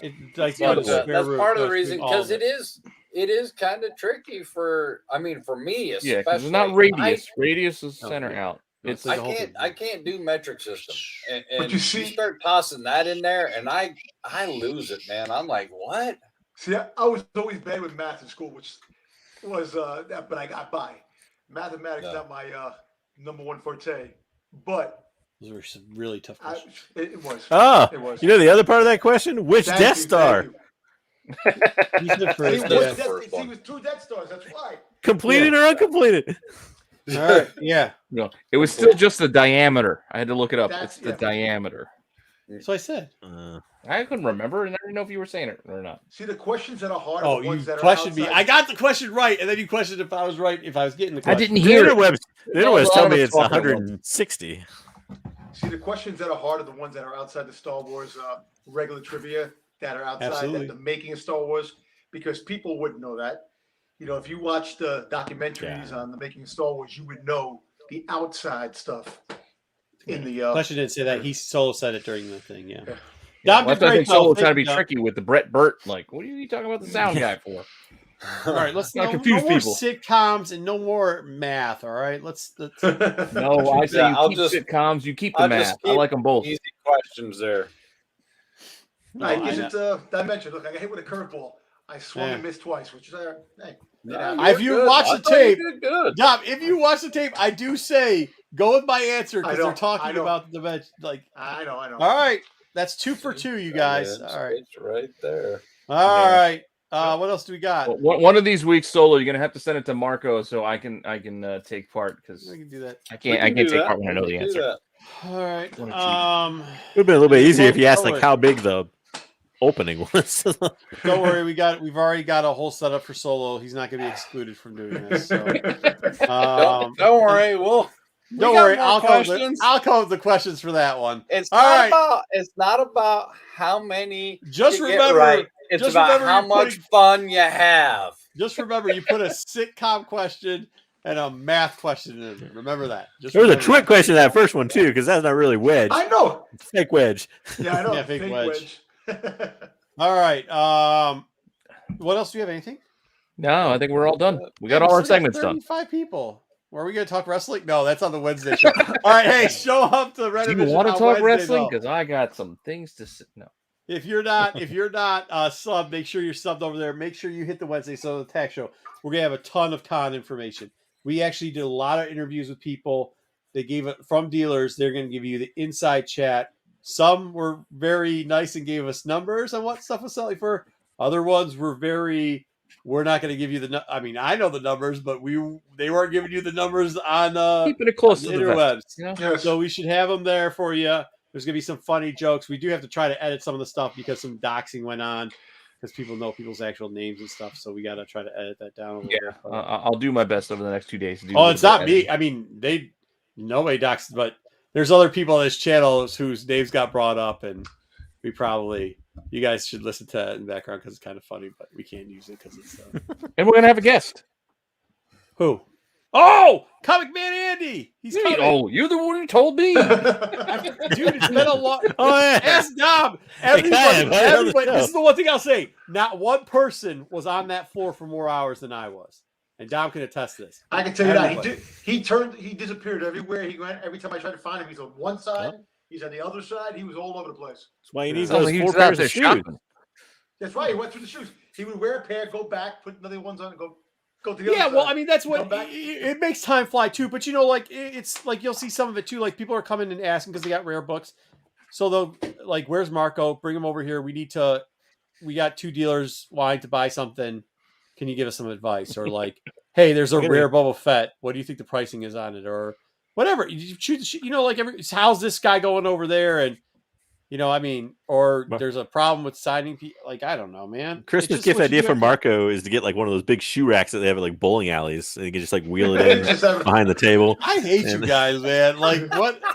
This is what everybody wants to know. Dumb stuff. I try to tell them all these dumb things on the cons, like behind the scene things. This is why you should just wear those Chewbacca Crocs. Somebody told me that was it. No, somebody asked me. Somebody asked that question. They're like, "How do you do this?" I was like, 4 different pairs of shoes. They're like, "That's the smartest thing ever." I say it here. Everybody's like, "You're an idiot. Why don't you get bowling shoes and throw them in the air or something?" So he can be Mr. Rogers. He can be Mr. Rogers. It's a beautiful day. Yeah, I do change them a lot. It's a beautiful. I actually got to go. To be honest, the cons have been so much back to back that I have to I gotta go now buy 4 more pairs of shoes because they're worn out already. I can see where changing the shoes out would definitely be helpful. I won't lie. I'm just busting on you because it's fun. Well, you get that refreshed feeling. Yeah, I mean, my feet, nice cool, like the nice my work boots all day. I got to wear 2 pairs of socks. Sounds like a Mentos commercial for shoes. So that's not even what I tell you. I didn't even tell everybody this. So I actually do change out socks every couple pairs too. Yeah, because the socks they set in to your feet. So. What are you in Vietnam? Like a new pair of socks. Keep your feet dry, man. Marco gets trench foot at the. It's not about keeping it dry. It's about that you actually wear your footprint into your socks also too. So like whenever you can reset that footprint. When you walk into the medic bay at the con, is it just full of guys with like trench foot? And nice way. It's fresh. It's that guy that keep crop dusting us. That's who's in that medic bay this week. Oh man. Maybe he wasn't crop dusting you. Maybe he was just changing his shoes behind you. No, he was. I gotta say, everybody was pretty good. There was one guy that just, God, he smelled so bad. That's another Because thing. he didn't have the Dr. Squatch, soap. No. Okay, here's another tip. Ready? Look, you got a backpack on. Put a bar of deodorant in it. Axe spray. Reapply. Whatever. I don't do the sprays because I don't do them, but they'd also like get everywhere. But yeah, bro. And by the way, use some bathroom. Like, we know where the good bathrooms are. We call them the executive ones that aren't like off the beaten path. But every once in a while, you don't have the time, so you got to run into the normie bathroom. What are you guys eating before you go into God? It's like, yo, you see the food that the food that they were selling there too. People were online with that food. I'm about to say, I'm guessing it's not like the healthiest food in the world. No, I don't eat that. You don't eat con food. They had a smoothie table over there too, which is good. People getting smoothies. But the nachos were told not to be eaten. That's what I heard. Yeah. Like when you go like the discount movie theater that has like the movie showings for like $1 or something. And it was funny though. Sticky. It was funny because Dom one morning was like he's trying to down his coffee. I turned to him and go, "What are you doing?" He goes, "You can't bring stuff." I go, "Dom, we're not. No, you can bring in whatever shit you want through this door. You just can't do that through the front doors." Like, I don't know, man. Down in my large coffee. Yeah, I'm like, what are you doing, man? Well, I was like, there's no way. Because then you're going to have to go hit up the restroom right after. None of us eat any or drink any of this crap. We'd all be dead. Are you out of your mind? No, don't do that. So apparently, all right, well, whatever. Shoes and Red Bull. You're good to go. Well, they had the monster drinks. They had the monster drinks that they were giving away over there for free. So they were monster drinks, but there's a bunch of old dudes who've never had a monster before in their life just drink it. Dude, the vendors were jacked up. A fucking monster. It was great. Dude, the problem with monsters is too much liquid. The cans are too big, so you got to go take a look. Like there's too much volume to take in. Why is that guy talking like a Southern auctioneer? And it's this is how Norman talks. He's so hyped up on Monster. They were hyped. I've never seen it. Like I probably left too early. I didn't finish breaking down the wall and stuff because we were behind and getting stuff ready for the show. But and there's no service. That was the one thing that sucks about Motor City. Screw whoever runs Suburban because you guys put up blockers, then you try to charge $50 for every fucking 6 hours. That's bullshit. Yep. And you can't get anything in. Like you guys were all sending messages. I was sending messages out. I didn't get anything. So how do you can't do like Square or like actual internet? We couldn't do. That's one of the reasons why the money was out because it depended, but like at times sometimes you get like spikes where you'd be able to take PayPal or you could use Square. Sometimes I know a certain dealer that I know for sure lost out on at least $4,000 to $5,000 in sales in one day because of it. That's crazy. I'd be pissed. Yeah, I'd be livid. Oh yeah. Yeah, well, because then the cash machines were out. That's the problem. It wasn't just that the internet was out. Then the cash machine out. So, and before somebody goes, well, you should have just paid the $50 for that much. You know what? It's already expensive for what you're paying for booths over there. You're already paying $1,800 and stuff. Like, let's. Can I get an IOU for that AF-50? Yeah, right. I mean, it just is like. I mean, it was to the point where they were sending them through the hotel. To the restaurant in the hotel, and they ran out of the money right by where you buy tickets. There was 4 ATMs on the floor, 3 ATMs by where you buy tickets, out of money. Then you went to the hotel. There was like an entertainment area there, 2 ATMs out of money. Then there was the one that was like all the way down. I mean, you had to walk a half a mile, and that one from what I hear ran out of money finally. So like, and then every day they fill them. It was so tempting. It was so tempting to just go over like. Hey, but it'd be like, of course, great. There's you think one like the banks would wheel in like these things, right? And you're like, you think the banks would like roll in like the high fee ATMs and like have people paying like $6 to get your money out or something? Crazy. We'd actually waive them. A lot of people will waive it for the $6, whatever it was. It was $5.50 to use the ATM, and it was out of money. To get your own money out of the bank. And every morning they were like, that's what I'm saying. There was a small little guy who would come in every morning, fill them all up. Just fill them all up. I mean, it was kind of cool to watch it being done, but There was a lot of money going into those ATMs, and there wasn't a lick left in it by the end of the If I'm a banker, I'm parking a freaking truck and putting 18 armed guards outside of that thing. I'm like, oh, it's 11:30. Time to restock those bad boys. We're making money. There was no way. No, you're not. There was no way they were getting in there to Yeah, we're nice out here. We ain't that nice. You ain't rolling. You're not rolling that type of money across the floor trying to fill an ATM in the middle of the country. In Detroit? Get out of here. That's not happening, bro. There's people walking around with crowbars with blood on it, and like, oh, there's one dude just had a wrench. I've seen RoboCop. I know how that goes. There's a guy that looked like the Maniac from Maniac in New York, like dead nuts. Yep.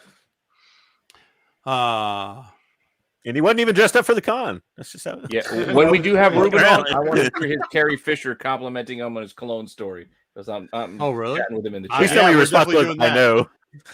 What's that? I said, please tell me his response was I know when she commented on his cologne.